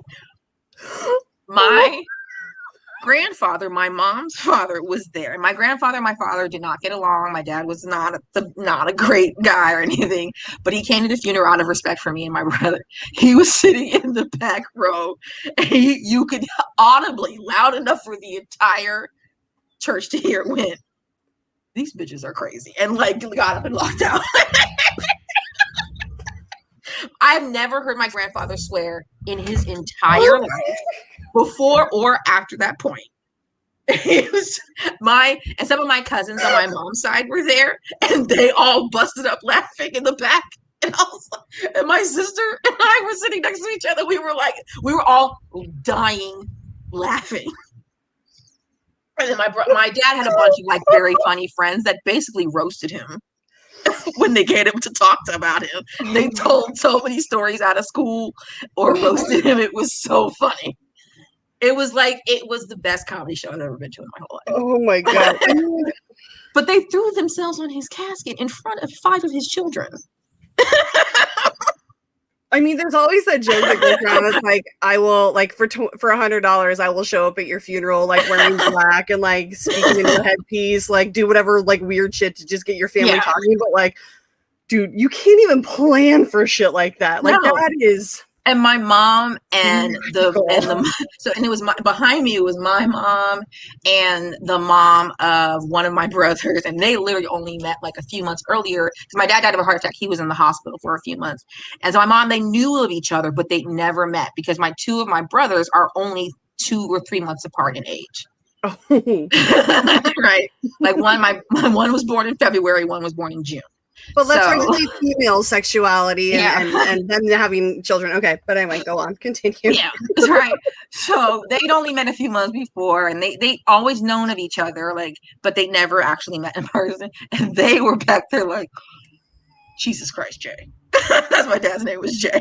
They were like, where did you find these products? Oh my God.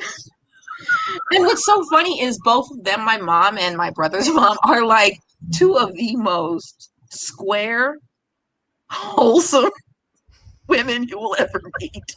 My mom was an engineer for PG&E for 40 years, and my brother's mom worked for Muni. That's how she met my dad.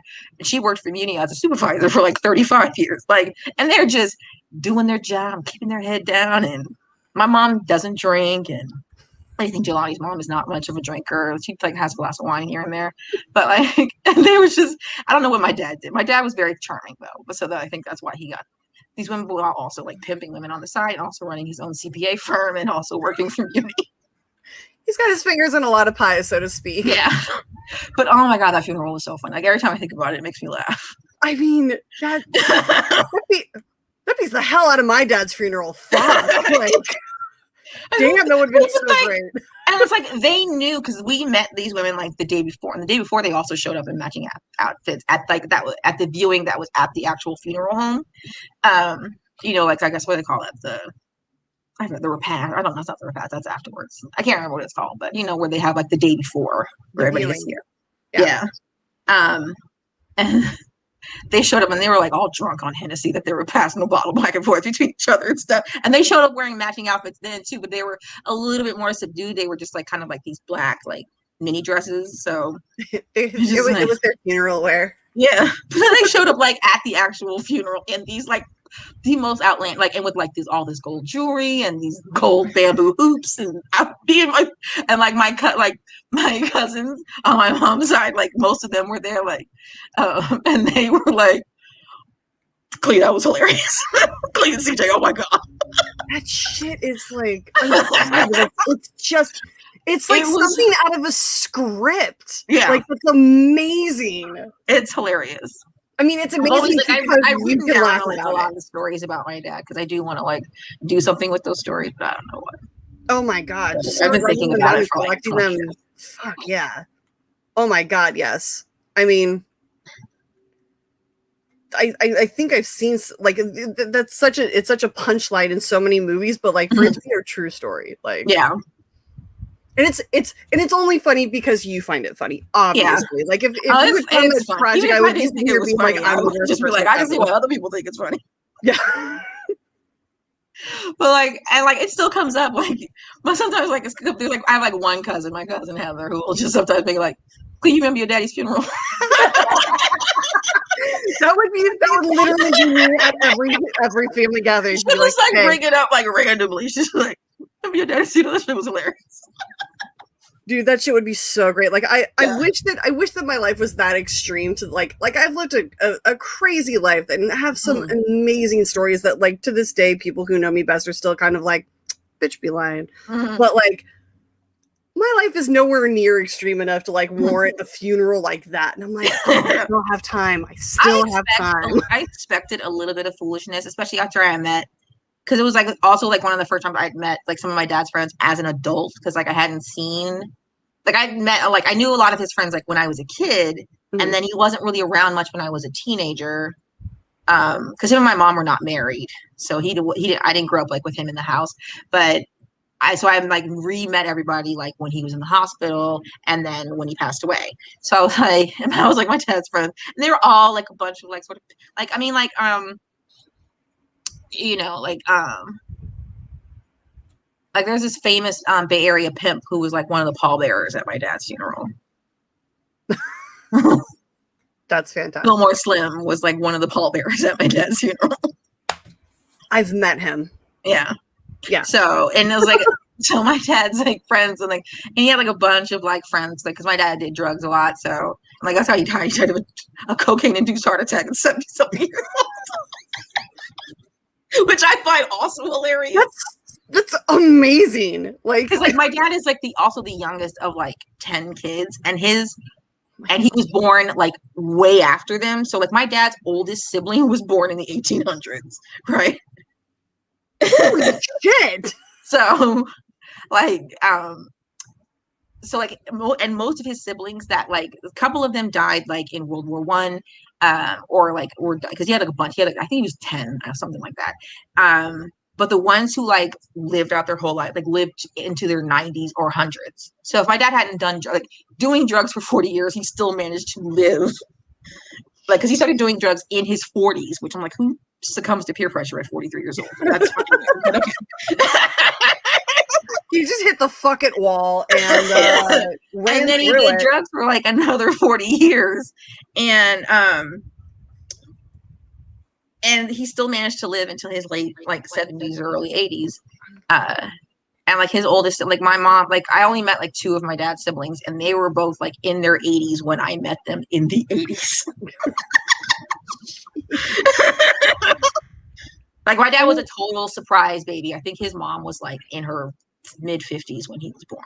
Oh, hell no. I'm Yeah. 37 and I'm like, no, at 30, like 35, I was like, nah, I'm good. Yeah. Like, that shit's not going to happen. So, like, so he was a total, like, shock. Like, everybody was like, you pregnant? What? And I think she didn't even know she was pregnant until, like, she was, like, 7 months along. So, oh my God. Like, that's supposedly the story. Like,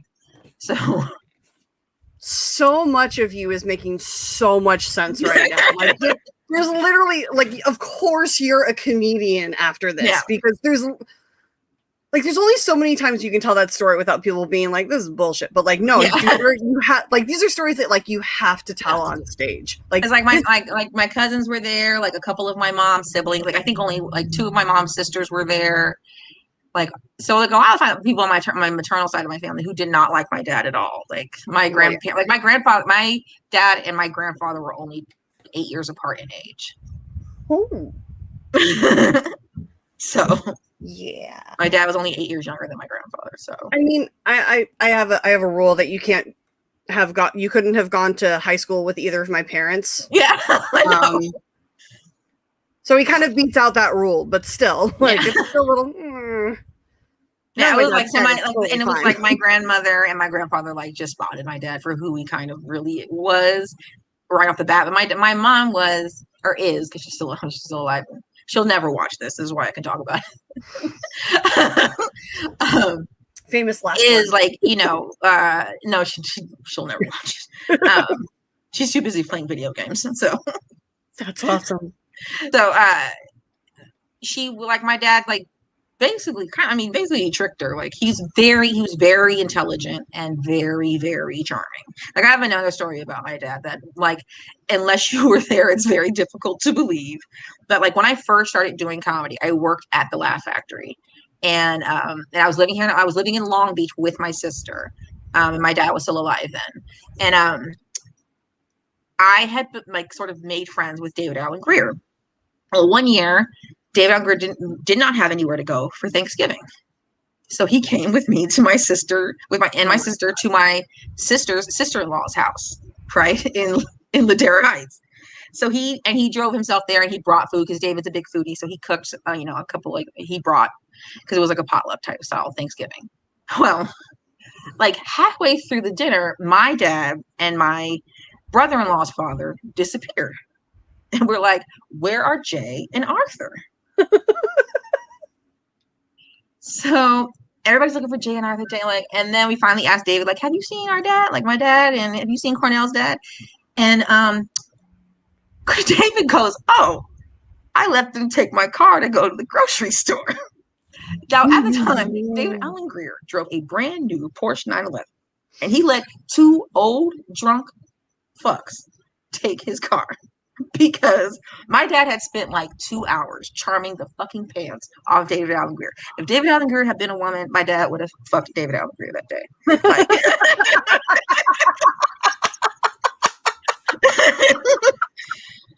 and we were like, what? And he's like, because my dad was like recovering from a stroke, also from cocaine. And Arthur was like, I forgot what was, but he had some sort of, like, neither of them should have been behind the wheel of a car of any sort, much less a brand new Porsche 911. And they were gone for 3 hours. Did they good? They went, David said he got his car back. It smelled like alcohol and pussy. He's convinced. They never said like where, like they were just like, oh, we just made a run, and that they, like, my dad would just talk until you just were like, fuck it, I don't want to even hear your excuses. Oh my god! But David is convinced that my dad and Arthur picked up hookers and fucked in his car. I mean, when you're rolling in a Porsche. Happy Thanksgiving. It is so funny. No, forget a movie. This shit needs to be like. This shit needs to be a TV show, like was it Cinemax or Showtime? Somebody needs to pick this shit up. Like, this is. It was. Like, and then like the stories that people told about my dad at his funeral, they were all very funny. Yeah. So yeah, my dad was a character. He's a very interesting person. And like I wish I had more of like his like charm and like an ability to, because he could talk to literally anybody. And I'm in person, I'm very shy. So, and I wish I was a bit like, I can open up, and if I take to you like in person, I'll talk and talk and talk and talk and talk. Yeah. But like in a crowded room, I tend to like go in the corner and maybe I'll like commandeer like one person to talk to, and then I'll just end up talking to that one person the whole night. But like but my dad could like work a room like a fucking politician. Oh my God. And I wish I had a little bit more of that, but neither, like, I don't think any of his kids really got that. We're all kind of shy. I mean, I think that, but I figure something like that tends to like skip a generation, because like you grow up with that all the time. And so like you kind of get put to like the back burner when like social gatherings happen. Like you're never one to like be in the spotlight because your dad is. And I totally get that. So like, I feel like anybody, like any of your siblings who had kids that like interacted with your dad, like they're the ones that are going to have that gene. Like they're the ones that are going to be like, my brother's like youngest, I think might have my dad's personality, even though like my brother's, he has 3 sons, my brother and one of my brothers, because both my brothers have kids. Actually, I have 3 brothers technically, but all 3 of them have kids. But I really only know like one, obviously I grew up with, and the other one I know kind of well. That's also a story. I'll tell that in a second.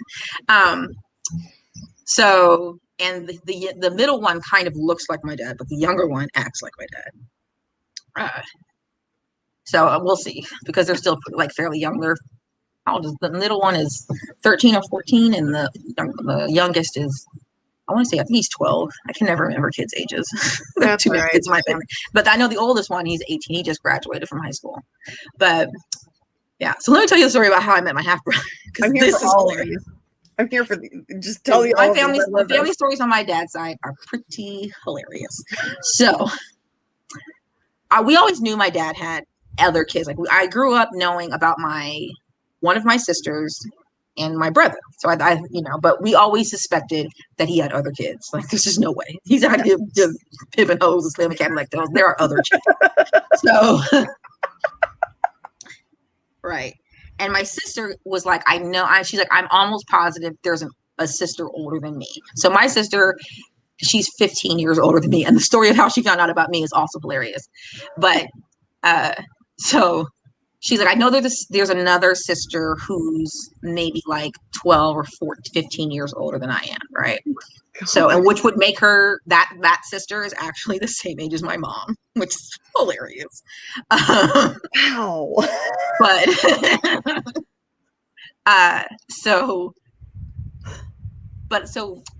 I went to a party like my junior year of high school.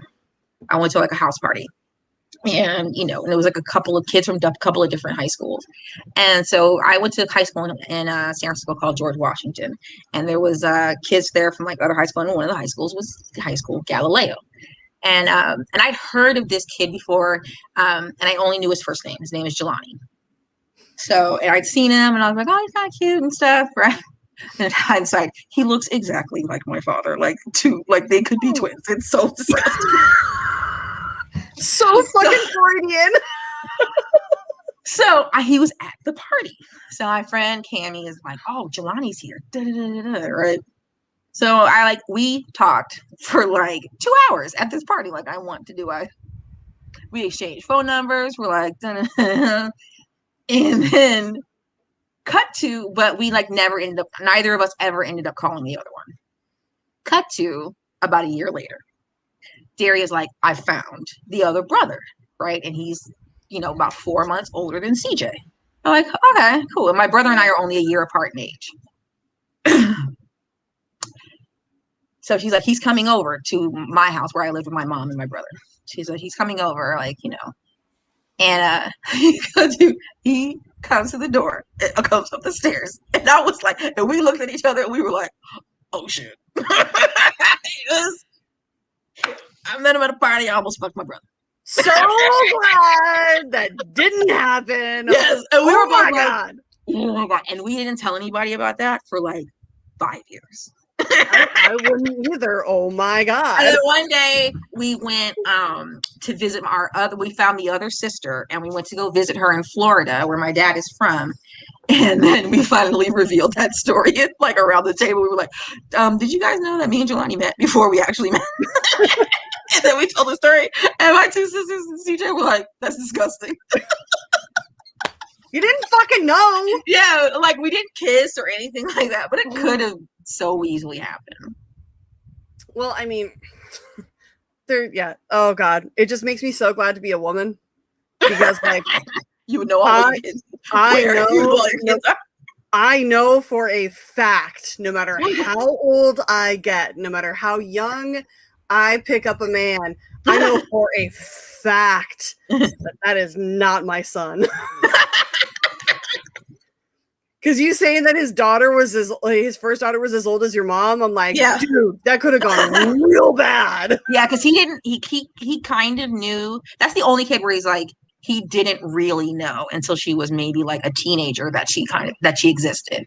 And then he just never told anybody once he found out about her. But then she found so it's like, I guess one day she called like my sister's house, and when my other sister was like a little kid, and like, but then never called back. And so we never heard from her until like the early 2000s. So, but that was like back in the 70s. So, and she was born in the 50s. Woof. Yeah. So, it's so funny. So let me tell you about the story about how my sister found out about me. So it's my favorite. So my sister, my sister and my sister's mom and my dad were married, right? So that, and my sister, they were married when my mom met my dad, but my mom did not know that my dad was married, but she knew that he had a daughter. Okay. But my mom and I were dating. So my sister had met my mom a couple of times, and she thought she was just a friend of my dad's and stuff. But cut to my mom and dad dated for maybe like 2 or 3 years before I was born. So by the time I was born, my sister was 15, almost like about 16 actually. And so this was like in in the late 70s. And she came over, and my dad and her mom were not living together anymore. So she would go between both houses, and she was old enough to just do it whenever she felt like it. Whoever she wanted to stay with that day was fine. So one day she goes to my dad's house to borrow his car. She's like, Daddy, can I come over and borrow the car? And he's like, sure. So she comes over, and he's like, okay, yeah, you can take the car, but I have to go run an errand real quick. Can you just wait for me here? While I'm gone, there's something I need you to take care of in the bedroom. She thought it was going to be some laundry or something. I am maybe 6 months old, laying on the bed, butt naked, having peed myself, no diaper, no clean clothes. My mom was pregnant with my brother by that time, and she had a bad pregnancy with my brother. So she asked my dad to take the baby for a few days until my mom's sister could come and take me. And so Daria goes in there, and she's like, there's a baby on this bed. With like no clothes, no diapers. Just baby. Just a baby. And my dad was gone for like 4 hours. Oh my God. She was like, I am 16. I do not know what to. She called her mom, and her mom was just like, go in your dad's closet, get her like a t-shirt, like wash the baby, and then put the t-shirt on the baby, and just go out to watch it. And every time she pees, you go out to change that t-shirt. Because my sister's mom was at work, so she's like, I can't come and help you. Oh my God. So she's like, and she was like, at first she was like, whose baby is this? And then after a while she's like, this is Daddy's baby. And then she's like, and then she told me, she's like looking at me, and she's like, this is Daddy and Zoe's baby. She fucking knew. Yeah, she's like, I looked at your face, and she was like, I look a little bit like my dad and a little bit like my mom. When I was a baby, I looked more like my dad, and as I get older, I think I look more like my mom. And so she's like, she looks at your face, she's like, Daddy and Zoe had a baby. Oh my God. Jesus, when my dad came home, she was so mad. She's like, first of all, I guess I have a sister. And she's like, and then she was like so pissed. Yeah. I was like, every time I was like, that is, but it's in keeping with his character. It's very on brand.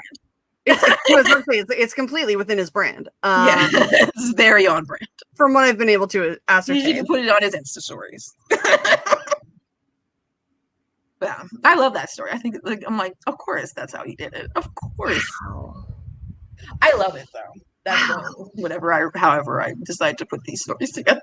I mean, it's one of those things where you're like, well, he could have been fucking boring. Yeah.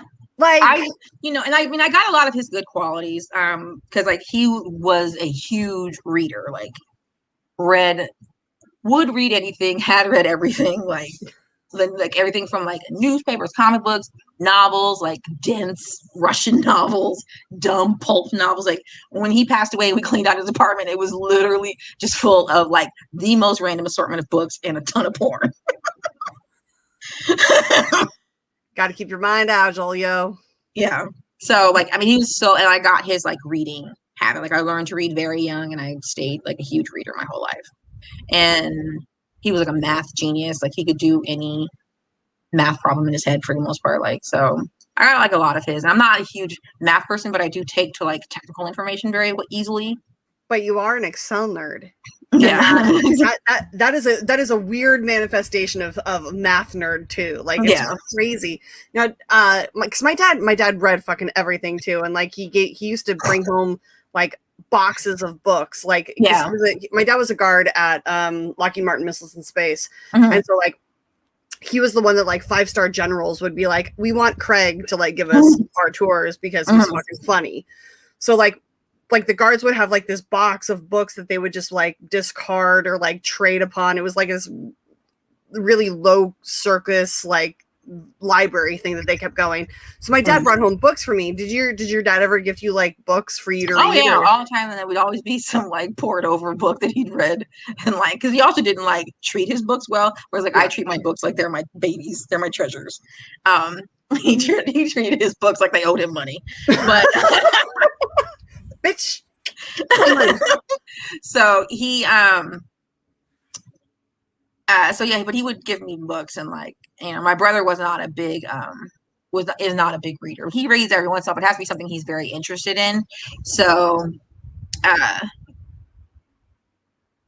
got like most of the books, and my dad would just give me like, and they'd be so random, like it would be books that were not necessarily appropriate for my age, but like sometimes he didn't like, but he was he was interesting, and like and when I was a kid, sometimes it would hurt my feelings, but as an adult, I understand who he is more. I find it hilarious, and I see the humor there, like even if it's dark.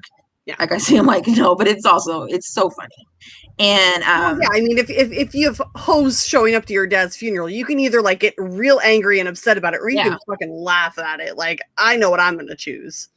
Yeah, so I see like the funny part, and so I think so do my siblings as well. Like they all see, because like he was a character.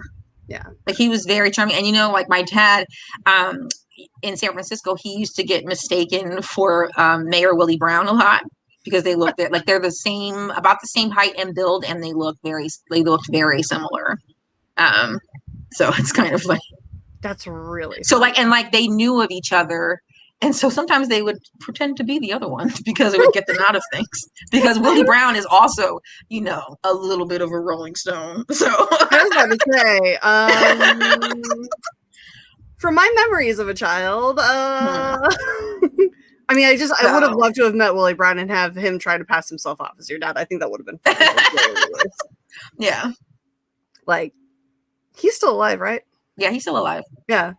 Last time, he's like friends with my family. Him and his first wife lived on the same street where my mom and her sisters grew up. So like my mom and her sisters actually used to babysit his oldest son when they were like teenagers in the 60s. That's crazy and amazing. And then he was like really good friends with the father of my brother's best friend. So, and the last time I saw my brother's best friend passed away in 2016. So the last time I saw him was at that funeral. Wow. Because my brother's best friend was the assistant police chief of San Francisco in the 90s. That's a rough time to be assistant chief police in San Francisco. There was a lot going on. Holy crap. So Willie Brown Willie Brown was at my dad's funeral as well. And he was also in the back laughing. I was about to say, I was like, he's probably back there laughing with your It's my grandfather, yeah. My grandfather, like, and my grandfather was like, was so quiet, so like mild mannered. He was just, it's literally the only time I've ever heard him utter a curse word, and like he was like, these bitches are crazy. It was so funny. First of all, there's something amazing about that, but there's also something magical about hearing your grandparents who never swear for the first time. Like, I think that just gets burned into every person's like memory. Oh, like, my grandmother, how old or young you are. Yeah, my grandmother swore. She used to swear at my granddad all the time, but my grandmother never swore. Yeah, my grandmother. I think I only heard her swear like maybe 2 or 3 times in my entire life. Mm-hmm. And like she was like that. She was that woman who would say sugar instead of shit. Oh, sugar. Like, she was just so proper and so sweet. And oh, darn it. Like, darn it was a swear word almost. But I remember she got tanked on white wine one night. And we were playing categories. And she was so drunk that like categories, like you roll the dice, it like pops up a letter, and then like you get a card, and like every answer has to start with that letter that you rolled. Yeah. She was so tanked that halfway through the list, she switched letters. So like we'd start off with like J, and she'd end up with like Z. And we're like, they don't even sound the same, Grandma. Like no. But we kept going because we wanted to see how long it was going to last. And it was so fucking amazing. That's and at hilarious. one point, she realized what she was doing. She went, oh, shit. And we were like, ooh. Like, I think it was in like my 20s. And I was like, Grandma swore. Like, Grandma just said shit. Do we get to, I like turned to my mom. I was like, do we get to wash her mouth out with soap? She's like, no. Oh, yeah, my grandmother aspirin and put her to bed because she is going to have a headache in the morning. Yeah, my grandmother swore at my grandfather all the time. She would get frustrated with him because my grandfather would always, he's one of those people, he would respond to other people's anger by becoming even more calm. And he was already like pretty zen-like to begin with. And so and my grandmother would just get more frustrated. The calmer he got, like the more like angry she would get. So he would just be like, that's fine, Velma. That's fine. And she would be like, fuck you, Hoy. Like, dude, I swear to God, Hoy, you don't just, Jesus, God damn it. Like, and she would get so angry, like her words weren't really coming out of her mouth. It would just be portions of words. Yep. Yeah, no, I had a boyfriend that was like that would just like be very calm and everything. And I'm like, no, fuck you. I'm a Sicilian. Fight with me. Yeah. Like, we're going to yell about this and then we're going to be fine. Just and he would just be like, in this for a second. He's like, you're absolutely right. I'm like, no, I'm not. God damn it. You're irrational and crazy. Like, he'd be like, if that's what you want to do, Velma. And then she would just be like, she'd throw a spatula or something. It was so funny. Like my cousins and I would always look at these arguments and just be like, is this marriage? I guess this is how marriage works. As far as I can tell, that's 100% what it is. One person is like irrationally calm and the other person is irrationally angry. I hate being angry. Like, I do, but it's like one of those things that like I just no matter how much I work at it, like I can't fucking control it. Just like I just need somebody to like meet fire with fire for like 10 seconds and it'll dissipate and it'll calm me down and it's fine. But if you try and throw water on it, it's like gasoline. Yeah. Just fucking lights me up even more. I can't stand it. And I go either extreme. Sometimes I respond, like if Ed and I are fighting, sometimes I'll respond with like super calmness, especially if he's like super angry. And I'm just like, okay, there's no need to take it to that level. So let's everybody take a step back. And then like, he'll just walk away at that point, and that usually. And then sometimes I'll just be like angry right back, and just be like, "Oh, I'm pissed. I'm about to tell you about yourself. You're about to get your feelings hurt." I'm about to hold up that mirror. Are you ready for this? Because it's going to happen. Is he just sitting off to the side right now? No, he's in the bedroom. He can probably hear most of what I'm saying, but who cares? There's nothing he doesn't know. I mean, you guys have been married for so long. Like at this point, like you basically married without. Yeah, no, like literally the only reason we haven't got married is I think we both feel like it's too much work. It's too much paperwork involved. Oh my god. Because I think, like, you know, we've talked about it, and we'll probably do it eventually. And we also kind of want to do it like in a way that we would want to, and financially, we're not quite there yet. So, and we'd like to get like a house and a second car. It's kind of important. No, like those goals are like more important than doing that. But I do have my engagement ring picked out, and he knows what it is, and it is Star Wars themed. So of course it is. Oh my god, my best friend has been with her boyfriend for like 5-6 years now, and it's basically like they're basically married. But he's looking for a very specific ring. And I know what it is, so every now and then I'll just get bored or something, or like I'll just hit a wall with studying or something, and just be like, "Okay, I'm gonna try and find the ring now." I'll like go and search for the ring for him, and I'll send him links and shit. And I'm like, "So can I plan the wedding yet? Like, are we? Can you give me a?" Like, I would need somebody who would like basically just bring me the paperwork. I don't want to go to any courthouses or any civic offices of any type. It's not that bad. I mean, when I got married in Vegas, it was very easy.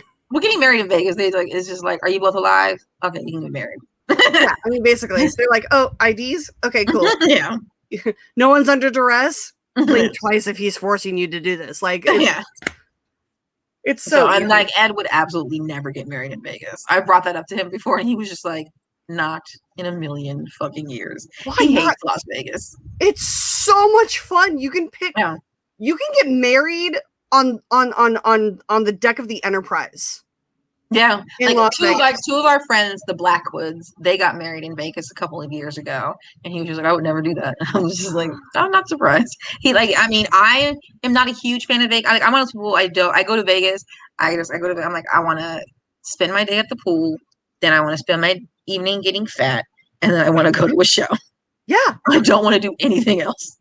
Dude, the best part about Vegas is maybe I'll play like slots for like an hour. The best part about Vegas is getting day drunk and sitting on a patio and like making up stories for the people that are walking by you. Oh my god! But I want to go to like a calm pool where like the water isn't disgusting because people haven't been fucking in it, and and like that. Like that's my Vegas. So like I want to go like where like there's no like kids are minimal to non-existent. Yeah. Drunk party people are not at this hotel. And you know, or if they're drunk, they're getting drunk in their rooms, or they're going to like somewhere else to go get drunk. They're like not. I don't want to have like people dancing and humping in a pool. I want to be able to actually get in the pool, to have a nice little swim and a splash, get out of the pool, have a fucking margarita, get back in the pool, have a little swim and a splash. Like, you know, I want to do like a lap without like bumping into somebody. I think my favorite pool that I've ever been to was at the Cosmopolitan. Yeah. Because they have like those really like, they have like the pool, but then they also have like these like really shallow pool areas where like they have like the lounge chairs sitting in the water so that like while you're laying in the sun, you're like, there's like 3 or 4 inches of water on your sides and you're just laying there. So like you're still cooling off while still getting a tan.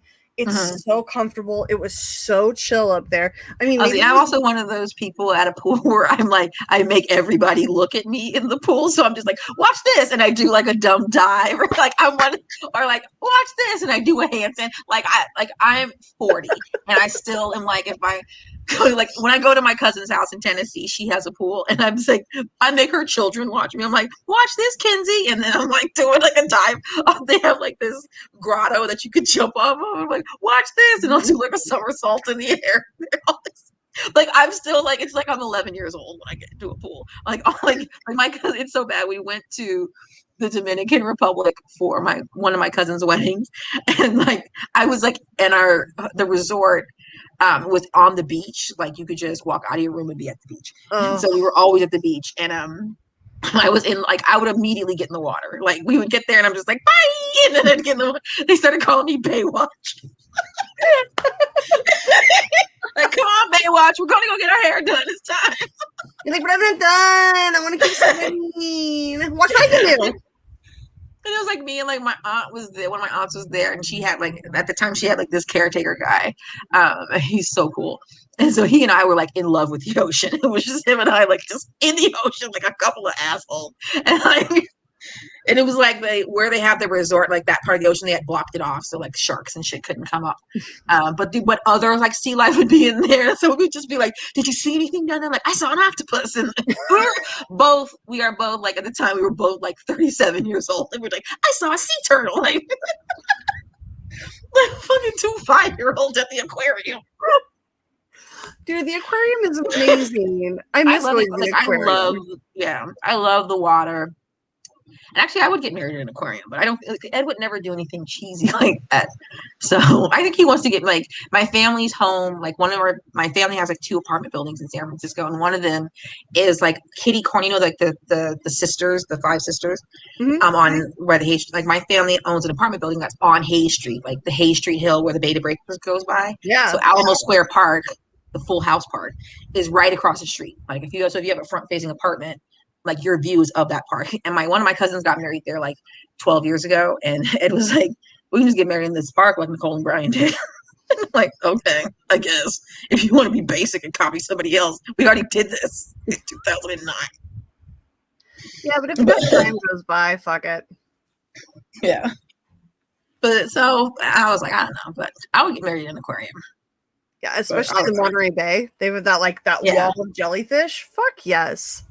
But I think Ed and I are gonna be one of those like couples that like will be together like 20 years, and they'll be like, I guess we're finally gonna get married, and we're like gonna be like 55 years old.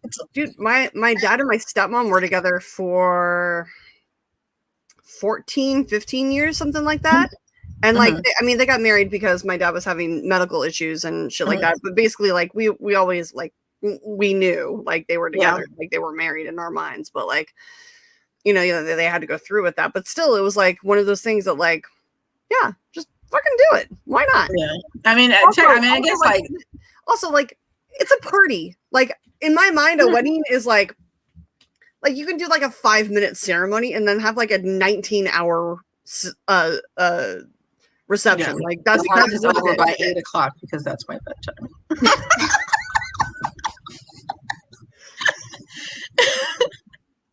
That's fair. But even then, you could have like a 10 a.m. wedding and then have like an all-day fucking cookout and hang out. Yeah, like I would if I did get married, it would be like at 11 a.m. Yeah. You motherfuckers got to get up early. I'm sorry. Well, I mean, you got to.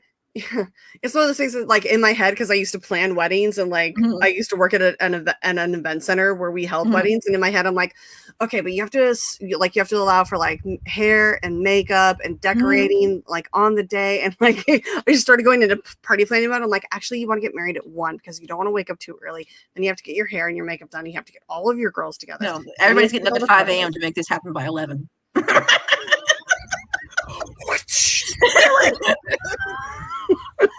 Because I want the ceremony done by 11:30. I want us to be eating by 1:30, and I want us to be done by 7:30. I mean, the party doesn't have to be done by 7:30. You're leaving at 7:30. That's all it is. Yeah, because I've been to like so many weddings where like the bride and groom are like, all right, we're bouncing. You guys have fun. We're like, great, go have sex. Yeah. We're going to keep your DJ up till 3 a.m. Don't worry, we'll pay cash. Yeah. And actually, we've had a few weddings like that at the place where we were where I worked, where the like people were just hanging out, having fun, like taking down decorations. I was willing to hang out, and I didn't charge them for like the 4 hours we were hanging out afterwards because catering had food for us, and they just left all the leftovers because they're not gonna fucking cart those back, and it was great. Those are like my favorite weddings. Honestly, like I either want like not quite like a bullshit fairy tale wedding, but pretty close, like but small scale.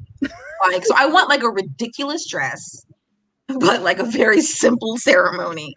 And then or I just want to like go to Vegas. But I kind of want to like get married because my brother got married. He eloped And he did not tell my mom for 6 months, and she is mad. And he was married for like 16 or 17 years, and he got divorced a couple of years ago. And my mom is still mad that she wasn't at that wedding. She's like, she doesn't even like my old ex-sister-in-law anymore, and she's still like, I'm still mad I wasn't there though. How dare you? Right. I'm surprised she wasn't like, serves you right.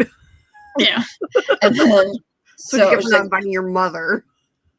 Yeah. So, but my mom, when my brother got married, that's when she kind of bugs me every once. When I was with the chef, she bugged me and she's like, "Are you guys gonna get married? Are you gonna do what your brother did?" Like, and then now I'm with Ed. You know, she's asked a few times, but she stopped like pestering. I'm like, if you don't stop pestering me about this, I swear to God, I will never speak to you again. So she stopped asking. She brings it up, but like it's rare. There's this line in a movie that nobody ever watches. It's called Mystery Alaska, and this girl is talking to her mother about like how her boyfriend. She went to go have sex with her boyfriend. He like prematurely came and like didn't even get the condom on and everything. And so like she's talking to her mom about it, and her dad comes in, played by Burt Reynolds, and he comes in. He goes, "This is my house. I have a right to know what's going on." She goes, "If you don't leave, I swear I'll tell you." That's He's funny. Like, is that a threat? Like yeah, I swear, like you don't want to know this. So it's like one of those things. Like if you don't shut up, I swear to God, I'm gonna elope. Like, oh my God. Yeah. So I think I would get married to the so that she could actually be at the wedding of one of her children. That's so sad and so sweet at the same time. But it's like one of those things moms kind of look forward to, and my mom never got married, so she's Oh yeah, no, my sister kind of got married. Like I wasn't even at her wedding, but because I was on tour and they didn't tell me. But then my little sister is the spawn of Satan, and no, like legit, I will tell you horror stories later. But she ended up having a daughter with like the most amazing man, like how he put up with her, like deserves good. But like they never got married. And so like my marriage to my husband, Craig, in Vegas for a green card was literally like the only wedding that my mom got to attend for her daughters. I just feel really bad about that right now. And it's fine. But like, I'm like, look, I may not be planning on having kids in the future because I refuse to do that. A, I'm too selfish, and B, like, if I need a kid, I'll adopt. It's fine. Like if I feel that need, there are plenty of children out there without parents. And so like my mom finally stopped. Like we had to have like the come to Jesus talk about like I'm not having children because like there's this store in our mall nearby. That has like it was like a specialty like store that like would print t-shirts and shit like that, but like during the holidays they would display like baby onesies. Oh wow. And my mom would get that glint in her eye.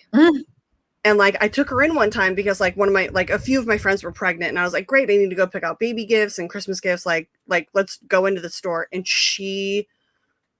I turned my back on her for like 5 seconds. And by the time I turned back, she's like holding a kid that belongs to someone I do not know. And I'm like, Linda, did you steal that? She's like, no, he was crying and I offered to hold while she shopped. And I'm like, Mom, put that kid back in his stroller. Oh, my mom is not like that type of mom. Like the fact that my mom is a mother is kind of amazing because my mom is also kind of, even though she's like very like kind of square and wholesome, she's a big kind of a child in a lot of ways, because like like I said, like my mom like plays, like she's been retired for a couple of years and she literally spends maybe 13 hours a day playing video games.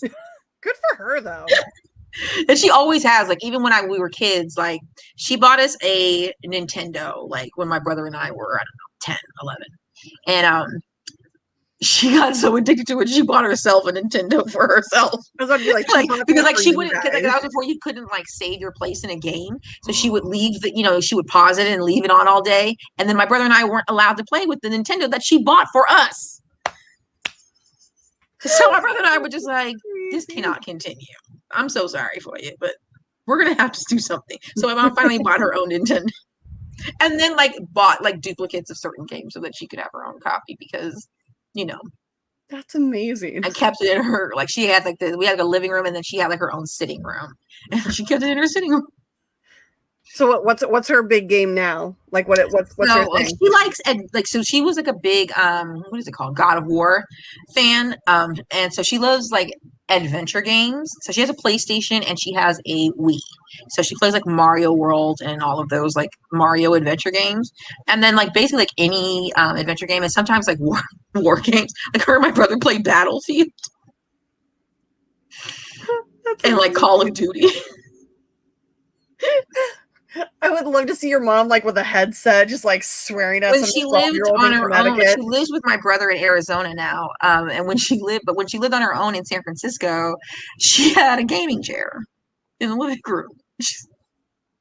Good for her. Like, my brother and I came in one day, we were like, "What the fuck is this?" She's like, "That's my chair." Yeah, it's my chair. It's my gaming chair. My chair. So she ended up not keeping it. She was like, "It's too much, and I don't want it." But she had it for like a year. She sold it on like Craigslist or something. But yeah, so and now she lives with my brother. My brother lives in Arizona because he was in the military, in the Marines, and when he got divorced, she moved in with him to help him like take care of his 3 sons because he has custody. Even though his ex-wife literally moved across the street. Like, when I say literally, like, this is my brother's house. It is his wife's house. I mean, that's great for them. Yeah. My brother's like, what the fuck? Could you imagine, like, as a kid, did you ever like threaten to run away? Yeah. Oh yeah. Like, could you imagine like having your mom living across the street be like, "I'm running away," like you just stop across the street, like that's kind of it's so funny to me. I'm like, where did Gladys move? She's like, right there. I'm like, okay, that's where he is. That's convenient and weird and awkward, and so they do like, you know, they just walk to her house whenever they want to go over there. But my brothers and my mom has her own room, and she just like, and she brought her PlayStation with her and put it in the living room, and then my nephews basically, like, even though they have their own PlayStation downstairs where their rooms are, they like still play the PlayStation in the living room, so she had to buy herself another PlayStation for her bedroom. That's like, it's like the cycle repeats. What a great thing to bond with your grandma over, though. Like, that's so cool. Like, I remember like my grandma, like my mom's side of the family, like are big on like card games. So like whenever we'd get together, like we actually both my grandparents on my mom's side have passed. Actually, all of my grandparents have passed. But when my mom's parents passed, even then we are not allowed to play spoons. Why? Because I got hip checked by my uncle into a wall and split my head open during Thanksgiving. Over a game of spoons? Dude, shit gets taken seriously in that family. Like, wow. Like, yeah, I was like 10 at the time, like split my head open. Like, we had to stop the game for like 10 minutes while my parents had to decide whether or not it needed stitches or something. Like, oh, wow. I didn't. I probably should have, but no. Like, what's funny is like, my aunts, like 2 of my aunts also play video games. And there was a time where when they all lived in our building on Hayes Street, my mom lived in one unit. My other aunt lived like in the unit across the hall. Her other sister lived upstairs, and another sister lived downstairs. And then her brother lived in like one of the other units, right? So it was like 11, it's like 13 units in the building, and like 6 of them were from the same family. So, but my mom, my aunt who lived across the hall, they're the 2 gamers in the family. And they would, in their apartments, play online each other video games. And so you would go to one apartment, and my mom would be in there, like, and they're playing like Mario World or whatever. And then you go to my aunt Ingrid's house, and she's in the living room. They're like, "Are you playing Zoe? Are you playing? What the fuck is happening right now?" Like 2 people in the same room. Yeah. That's amazing. I come from a family of fucking weirdos. I mean, yeah. But my mom was like a big movie. Like, my mom's like not a movie buff, but like she has certain movies that she loves, action movies and sci-fi. So that's why, like, the reason why I got to see Lethal Weapon on my, you know, but it was not an appropriate birthday party for 5 little girls. And I was like, it was like, I think I invited like more than 5 girls from my school to come, but like my mom, like the parents were like, "So what movie are you taking the girls to see?" And she's like, "Lethal Weapon," and like 8 parents pulled out. And we're like, "Nope." I'm surprised the dads didn't volunteer to like come with. Yeah, I think one dad did. My friend my friend Cece's dad came. That sounds like something my dad would have done. Yeah. Although my going on with the theme of my parents not paying attention to pop culture, I remember going to get a haircut, and somebody from, I think it was Wild 94.9, came into the barbershop that I was getting my haircut in or whatever, and handing out like passes to a screener that night. And like each ticket that they gave out was worth like 2 people. So like my mom grabbed like 4 or 5 of them. And so my mom was like, "Oh, well, this movie's like PG-13, whatever." Like they hadn't decided on the rating yet. So she was like, "Okay, well, my older sister and I could bring a friend." And we brought friends. And the movie was My Boyfriend's Back. Oh, about the zombie boyfriend or whatever. Is that what it's about? About the girl who gets way turned on with the fact that he's a zombie, and as she's nibbling on his ear, it falls off, and like she gets more turned on. Yeah, not a movie for prepubescent children. Yeah. I was so freaked out that I like ran out screaming and crying. Like my friend's mom never let her come over to our house anymore. Like it was ridiculous. That's hilarious. So my mom like let us watch like any violent movie. My mom did not care, but sex movies, anything with too much sex, she was like, no. Even though Lethal Weapon literally opens with a naked hooker doing cocaine and then jumping off of a building, she's like, but that's pretty much all the sex that's in this movie, so that's fine. So by the time the movie ends, you forget about the naked hooker, so it's fine. You just all you remember is Mel Gibson's mullet. Yeah, so like she took us to see like all of the Raiders of the Lost Ark movies and all the like the 2 Star Wars movies that came out like after I was born and stuff like that. So I saw like a lot of movies when I was young. She took like Aliens and my mom was like, my mom was also a very early adopter of technology. So like we had like a VCR like in 1980 when I was like, like 3 years old.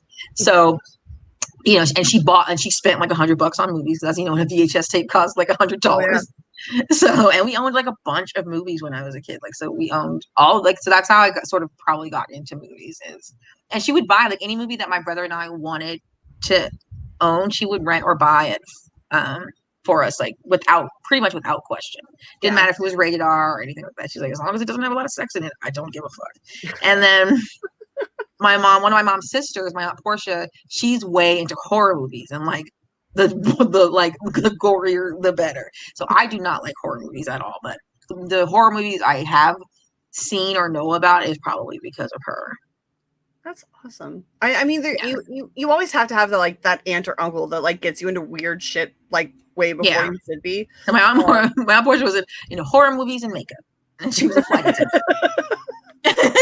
So she's the one who taught me how to do my makeup, and she showed like, and she would like watch horror movies with like her kids, and her daughters are younger than me, and she would just be like, we're gonna watch like I don't know, like just like 80s horror, like. Oh yeah. I saw like all like the Friday the 13th movies and stuff, and like her youngest daughter was like 2, and she's watching this movie. She's like, it's fine. What is it gonna do?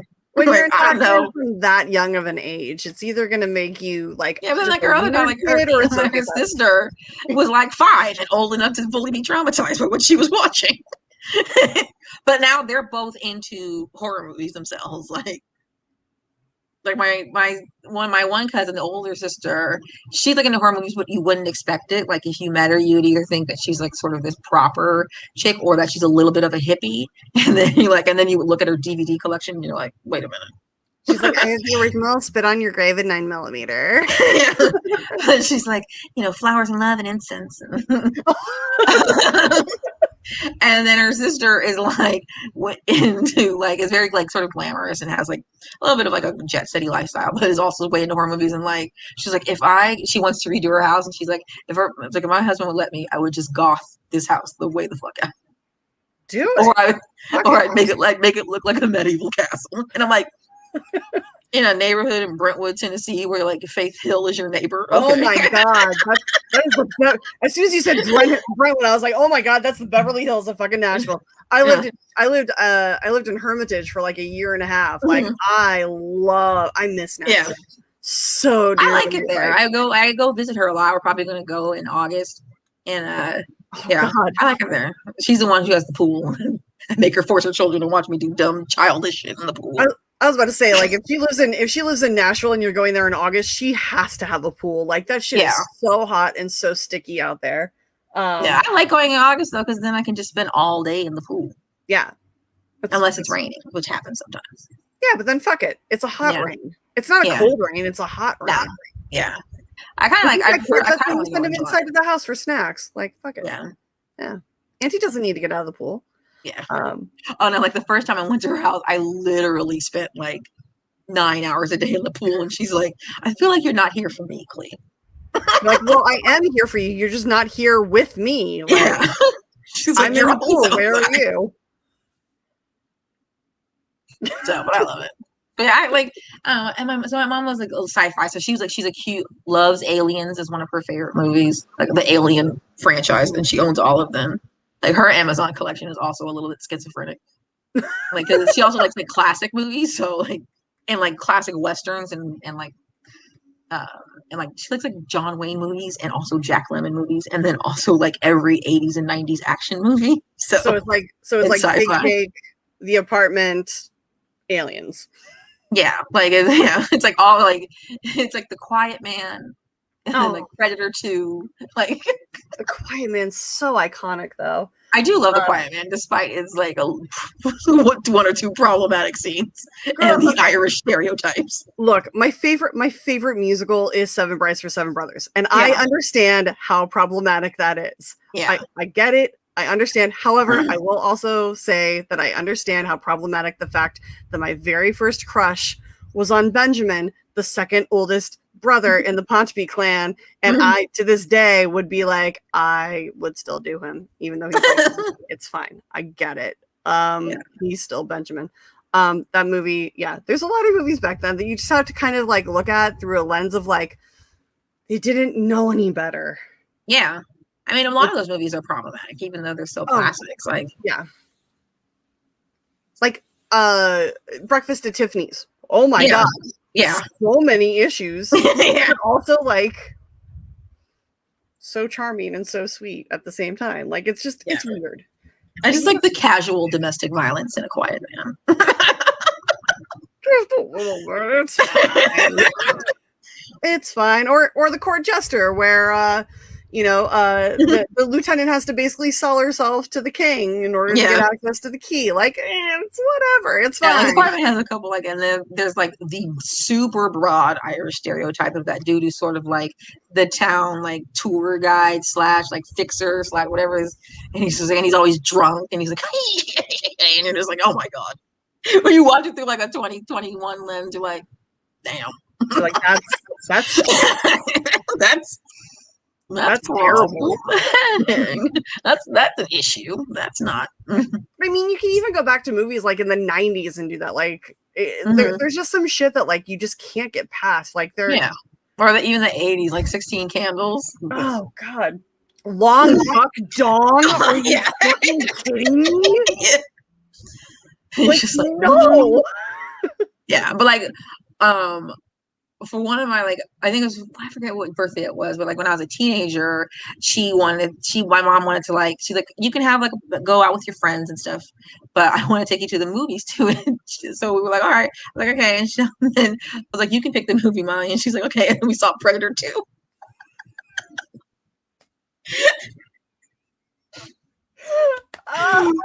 It was funny because my mom went to high school with Danny Glover, and he's like, he always did have a high booty, and like, because he's wearing those linen pants the whole movie, and there's a lot of like sort of shots that really kind of like show his butt very prominently, and she's like, he always did have a high booty, him and all his brothers, because like our mom, she had 5 sisters and 2 brothers. He has 6 brothers that were all like matched up, like with my mom. So Danny Glover actually was like 2 or 3 years ahead of my mom. Like, so he graduated with my Aunt Sandra, but and she was graduated with one of his younger brothers. Yeah, she's like, all them Glover boys had high booties. The things you learn on Movies, Music, and Mayhem, folks. The things you learn. That's amazing. Yeah. Oh my god. When you're talking about like renting movies and shit, like, did your parents did your family like make an event out of going to like rent movies? Like, no, we guys, were like where I lived. So where I lived in San Francisco, I lived on Haight Street in San Francisco, like in like the heart of the Haight-Ashbury, like the Upper Haight. And so there was a video store like 2 blocks away. We rented movies like every day, and my mom would just go, and you could have like a tab or an account there. And so my mom would just be like, you know, Klee and CJ have like $100 a month tab to rent movies, so we could just like, if we exceeded $100 in a month, then it was over. Like that was you cut off. And then I actually worked there when I came home from college for like a year, when I was like, you know, I was a college graduate, but I didn't know what I was going to do and all that, whatever. What better place to figure that shit out than working at a movie store? I like working there. It's called Into Video. Shout out to Mike McMillan, who I'm still friends with. I've been there. They sell videos now too. Like, so he had 2 locations, one on Haight Street and one on Hayes in Lower Hayes Valley. And so, but when I was like in like, you know, 8th grade to like high school, my brother and I would just rent, like I watched all kinds of like just random movies, and my mom did not give it, like I said, like, and by the time my brother and I were like 13 or 14, she stopped even caring about the sex stuff. Like, yeah, well, also in that area. So, and then she would rent movies. Sometimes we would watch them together as a family, and sometimes like one of us would rent a movie and just watch it by ourselves and return it, and the other ones didn't even know we'd watched it. That's so yeah. Well, I know did you watch the last Blockbuster special on? Yeah, I did watch that. So that's literally like 3.5 hours for me. So like when I come back from LA in July, I'm planning on like making a road trip and like driving up. I have friends in Sacramento. Most of the Certain Point of View crew live up there, so I'm gonna go see them and steal their dogs because I'm doing that show tomorrow. Oh, they're the nicest people in the world. But I'm gonna plan on going up there, and then I'm gonna be like, hey, does anybody want to go up to the last Blockbuster and like go hang out and reminisce and cry, because there's that smell, you know, of like a movie, like a movie rental place, and I need that in my life again, like one more time before I die. It's fine. Yeah, like I sort of like miss the ritual of like going to a video store and renting a movie, even though I love the convenience of just having every movie I could ever want to see at my fingertips. You know, like in between like, you know, streaming services, and I have a friend who like has like a server that like I could tap into, and he has like 1,000 movies. Actually, we have like, between Ed and I, like he has a friend who has one, and I have a friend who has one, so we can literally watch it almost any movie we want. And then, but sometimes I like to like own things and be able to download it on my computer or my tablet or my phone even, and watch it when I want to. But I don't watch actually as many movies as I used to. I'm actually like, because I'm like addicted to cooking shows and cooking videos on YouTube. I don't have the time to watch as many movies as I used to. It's true. It's either cooking shows or like home improvement shows. Like, honestly, like, oh my god. Do you watch Chip and Joanna? I do. I watched her cook. I have Discovery Plus. I also have every streaming service that you could possibly have. Like, oh my god, I have Peacock and Discovery Plus. I have the Food Network app that I pay $40 a year for. Okay, so I had a layover. I had a layover in Houston, and I went to go get a beer because I had like my flight got delayed, whatever. So I went to go get a beer, and like we're sitting at like this communal like high top, and like there's a guy sitting like 2 stools over from me, and then there's a guy sitting like in the middle of us across the way who's like screaming into his phone at someone, and like we're here just enjoying our beers, and like this guy is like yelling at the top of his lungs, and he finally like gets up and leaves, and like, you know, let me have my $18 airport beer. Yeah, it's like, let me enjoy my fucking $18 Shiner Bock, like fuck off. So he finally leaves, and like, you know, when like you endure something like that with a complete stranger, you kind of have to like acknowledge each other. So we turn to acknowledge each other, and it's Chip Gaines, and I'm like, Here I thought Chip Gaines was going to be the asshole on the phone, but he's the nice guy sitting next to you. He was sitting next to me, and I was like, we like turned to each other, and I was like, oh my god, you're Chip Gaines, and he's like, yeah. He's like, oh, you watched the show, and I'm like, okay, I don't think you understand, because I was on tour with an American in Paris at the time, and I was like, I don't think you understand. Your show is so important to me and my friends because we don't have a home. We live out of hotels. And I like explained like what we did and like what we toured. And I was like, you and your wife are such lifesavers to us. Like you guys mean so much to us because we get to live our fantasies through you and everything. And he was like, oh my God, I never thought that like that would be like a thing to think about. And like that you guys would be a fan base. I'm like, I guarantee you, if you go to any Broadway show that tours through Houston, any comedy show, any type of performance art that goes on a stage and they are on tour for more than 3 months at a time, I guarantee you that they are all fans of yours. Ask to go backstage, let them know, drop that fucking card, drop that name and number, and they will get you backstage, and you guys can, like, your kids can meet the cast of like Frozen and shit. Like, it will happen 1,000 times. He was like, good to know. And I'm like, I love you. Thank you. Like, please tell your wife. I mean, they have their problematic aspects too, but on the whole, I like Chip and Joanna Gaines. Yeah, but they're like, just watching that show, I'm just like, oh, a house for $75,000 in Waco? God. And then I'm like, God, I wish I could live in Waco, Texas, but there is no way on earth. But if I could, I would go down there with my little 20 grand and be like, build me a mansion. Logistically, it's only like an hour and a half from Dallas and an hour and a half from Austin. I'm just saying, like. No. I'm also like, I love the water too much. I need to live coastally. That's fair. That's fair. I'm with you. I feel like my body doesn't like it if I'm too far from a body of water.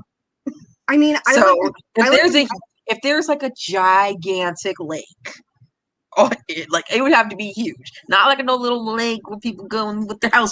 Like I need, something like they have it like Laughlin. Like I need a lake like that.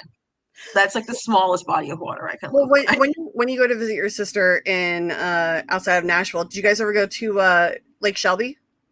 No, I've never been to Lake Shelby. Oh my God, that place is amazing. It's like redneck Riviera. It's so much fun. But like when I lived in Nashville, like I'm of the same mind. Like I've never lived more than an hour from the ocean. Yeah, and then the only time I lived away from the ocean is when I lived in Atlanta. That's the one thing I was like, the only thing I don't like about living in Atlanta is I'm too far from the ocean.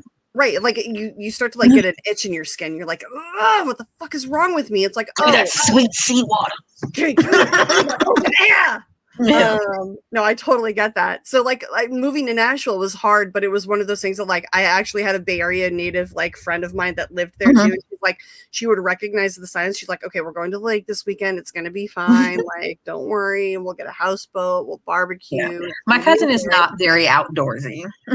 Like she had to go camping with one of her daughters for her Girl Scout troop, and she literally went online and bought like a $4,000 like glamping tent that's basically like a house on the inside. And I was like, Heather, who's gonna build this for you? She's like, oh, I already talked to one of the dads into putting this up for me. He walks in and it's like, and she bought like this like fucking toilet that's like a toilet that you can bring, and it has like a jug, and she's like, oh my God. Like it was like she built like a little village for her and her daughter to stay in while everybody else was sleeping in pub tents.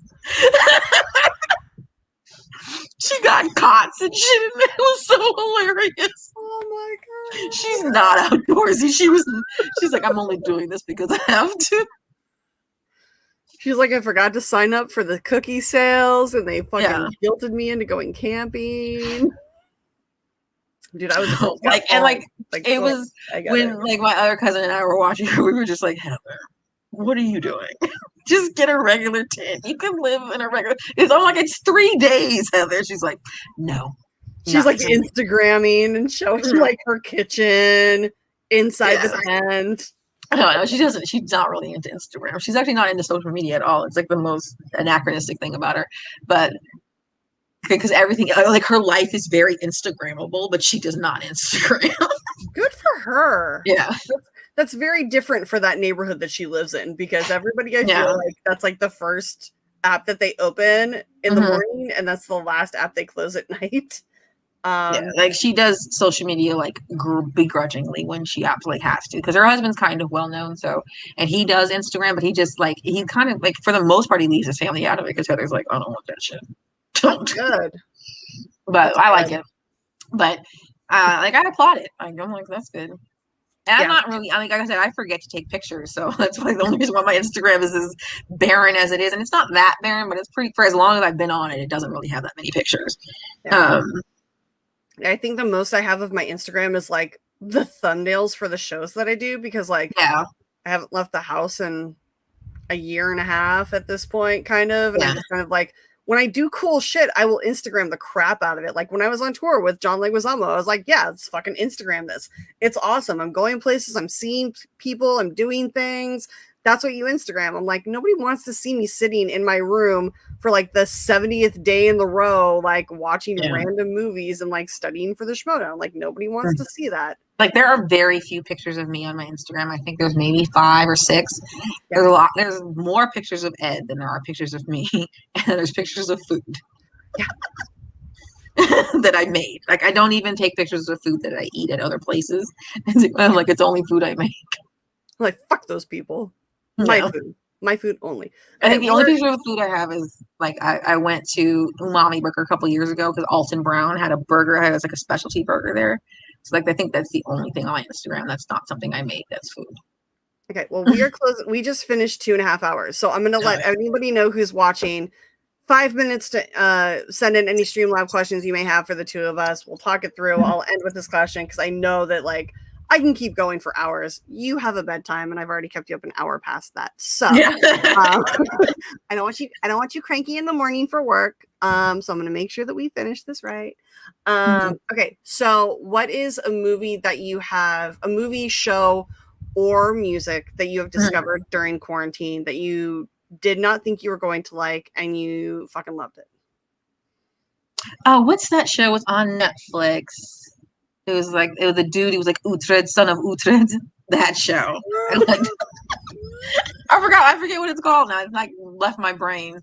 I say it was like Kingdom or something like that. I forget what it's called. Uhtred, son of Uhtred. So that was like the first show I watched in quarantine. Okay. My cousins and I sort of did like tried to keep up with each other watching it, although I did not finish the last season.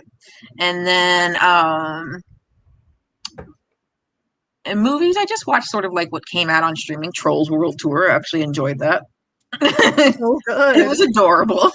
I was so angry that it came out during quarantine because I was supposed to go see that for like my 36th birthday, and I was like, it was supposed to come out on my birthday, and I was like, had all these plans to go see it by myself, and then go meet up with friends afterwards, and like be a kid before and then be an adult after, and then the world fucking shut down, and I got real sad. But it's so good. It's so good. Yeah, it was. I was like, this was cute. I'm like, this movie is fucking adorable. I kind of like it. It made me cry. Yeah, I have no shame. I also cry at everything. It's fine. Yeah, I do. I cry at stuff easily. People don't know that about me. Like, but and then like not really any music. I sort of rediscovered some like other bad music like Evanescence and stuff. I completely forgot they existed, and then I really got into YouTube over quarantine, like just in a very like unhealthy way, and but also like a like an adult who watches CBS shows. So I started watching like segments from late night talk shows because I don't really watch late night talk shows that much unless Ed or I have been asked to submit a writing packet for one, and then I'll like binge watch a few. So, but there was Jimmy Fallon had this thing where he had this thing called Wheel of Musical Impressions, and it was oh my god, where like a celebrity comes on, they imitate other singers doing their song in like a different genre, or it's like a jingle, but as that singer. So there's one with Ariana Grande did it twice, and both are fucking amazing. And if you have not watched them, queen of that game. Yeah. Oh my god. So there's one where it was like Wheel of Musical Impressions, but it was like you had to take a song and then sing it and like sing up one song in a different style. So she did, I forgot what song it was, but she sang it like Evanescence. And I was like, she's like 90s goth rock, like Evanescence. I was like, oh, I completely forgot about that. Oh my God, I forgot about Evanescence. And then I really like literally like went and got on Spotify and downloaded Wake Me Up Inside like an idiot. So Wait, how did you not have that to begin with? Oh, she had to do a Post Malone, I think it was a Post Malone song in an Evanescence style. So that's it's so good.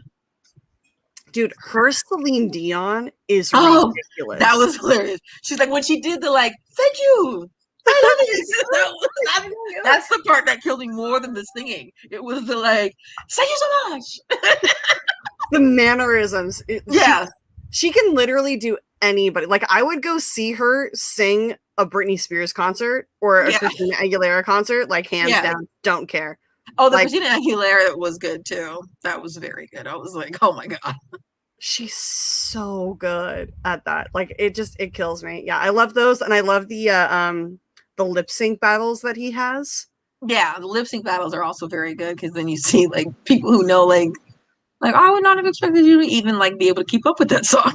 Dude, Emma Stone doing Blues Travelers. Yeah. Is one of the best things I've ever seen in my entire life. I will rewatch that video every time I'm down and like feeling sad because it makes me so happy. I don't care. It's so funny. So great.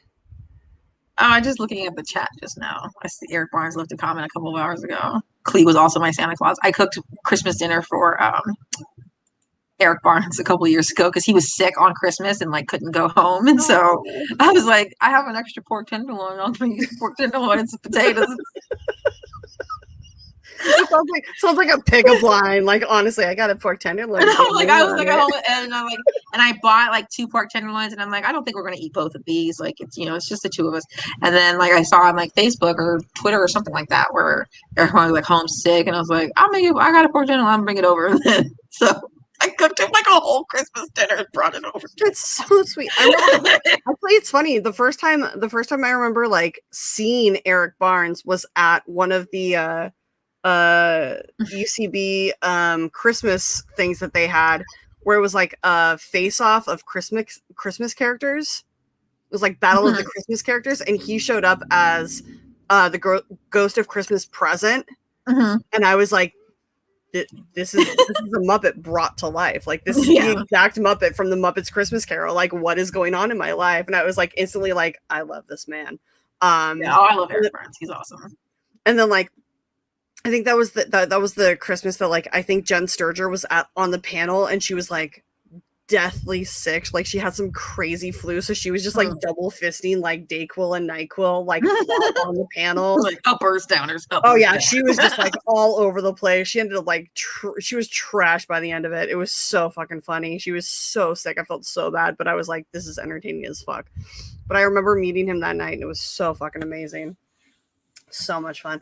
Okay, guys, I'm checking real quick because I'm starting to fade too. I have officially decided that my body has decided that I'm old now. Okay, so no Streamlabs. We're all good. So I'm going to close this out because you're starting to sink down into that hand on your hand. I'm like, I'm getting tired. Like, it's getting night time. So I'm going to close this out by asking my favorite question from my favorite movie.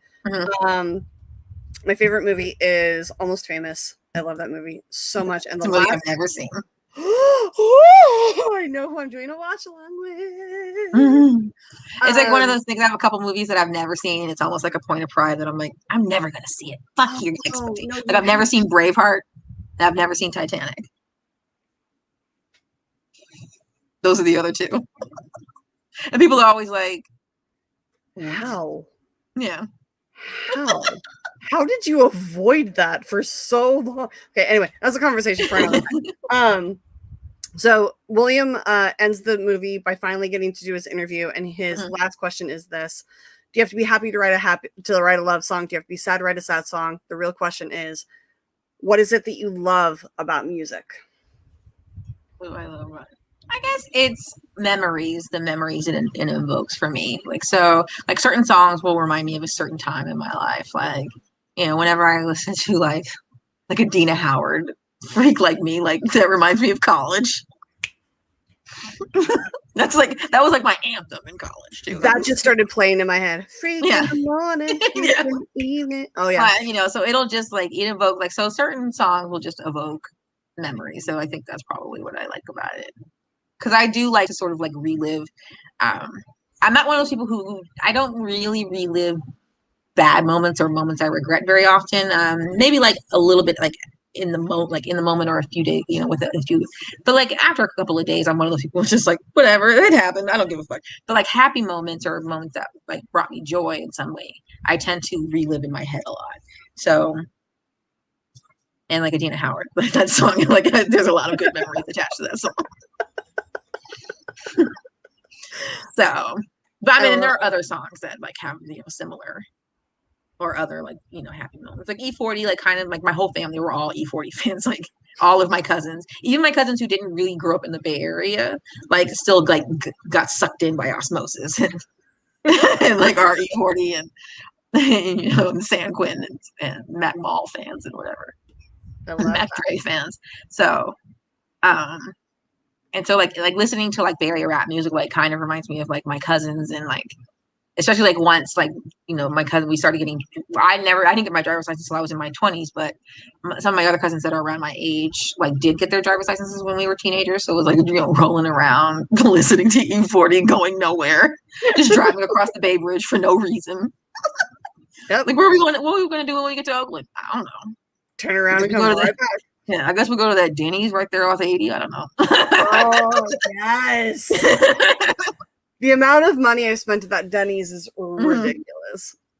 Well, I love that answer, and I love you, and thank you so much for coming on and hanging out with me. I can't wait to hang out with you in real life. Yeah. Makes me so happy. Less than a month. So why don't you go ahead and tell the kids where they can find you and where to follow you and all that fun shit. Just follow me on Twitter at Klee Wiggins, or on Instagram at Klee Wiggins SF. If you want to see the food I cook for Ed, I usually try to post the recipes, but they're always like not like I'm just like I don't measure shit, so you're gonna have to figure that part on your own. But I'll give you approximations. So it's, you know, it's less cayenne than there is paprika, but there is paprika and cayenne in this. But you're gonna have to figure that out for yourself, you know. And then, you know, on Twitter, I mostly just retweet Ed, but I have my own thoughts every once in a while. If I haven't met you in person, don't bother friending me on Facebook. Because, you know, if I haven't met you in person in some way, either virtually or in real life. So if I don't know you, you will never get a response from me on Facebook. I'm kind of the same way. But yeah, so Twitter, Instagram at Klee Wiggins or at Klee Wiggins SF. And yeah, just watch me on Schmodown. I'm doing I'm doing another Black movie cinema match on 14th. We're taping it on the 14th. I'm not sure if it's going to air on go live, but technically it's for Juneteenth. But I think they organized it a little late, so it may not air on the 14th. But that's fine. They're trying. Effort, guys. So I'm going to defend my crown.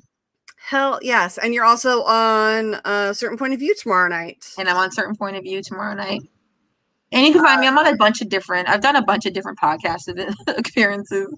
Been on Star Wars Minute a couple of times. Ooh. I've been on International Waters a couple of times. So just look for me on your favorite podcast. Just follow her on Twitter. She'll get tagged and you can find her wherever she's guest appearing and being amazing and hilarious and sharing fantastic stories about her life. Klee, I love you so much. This was so much fun. I can't wait to hang out with you in person. You can find me on Twitter and Instagram. All the links are down below for me and Klee. Also, guys, really important. Kevin Smets had his surgery yesterday. So please go give him love on Twitter and Instagram. He is in the hospital for the next few days recovering from that. He is a monster of a man and pulled through the surgery in less time than they thought. So I'm hoping that he'll heal up super quick. Send him all your love that you can. And also just fucking enjoy life. Get the shot, wear your masks, take care of each other. And I'll see you here next week. I don't know who's coming on next week. It's kind of a surprise and kind of a fun secret. So keep tuned to Instagram and Twitter, and I will show you then. Otherwise, now we get to do my favorite thing. It's the awkward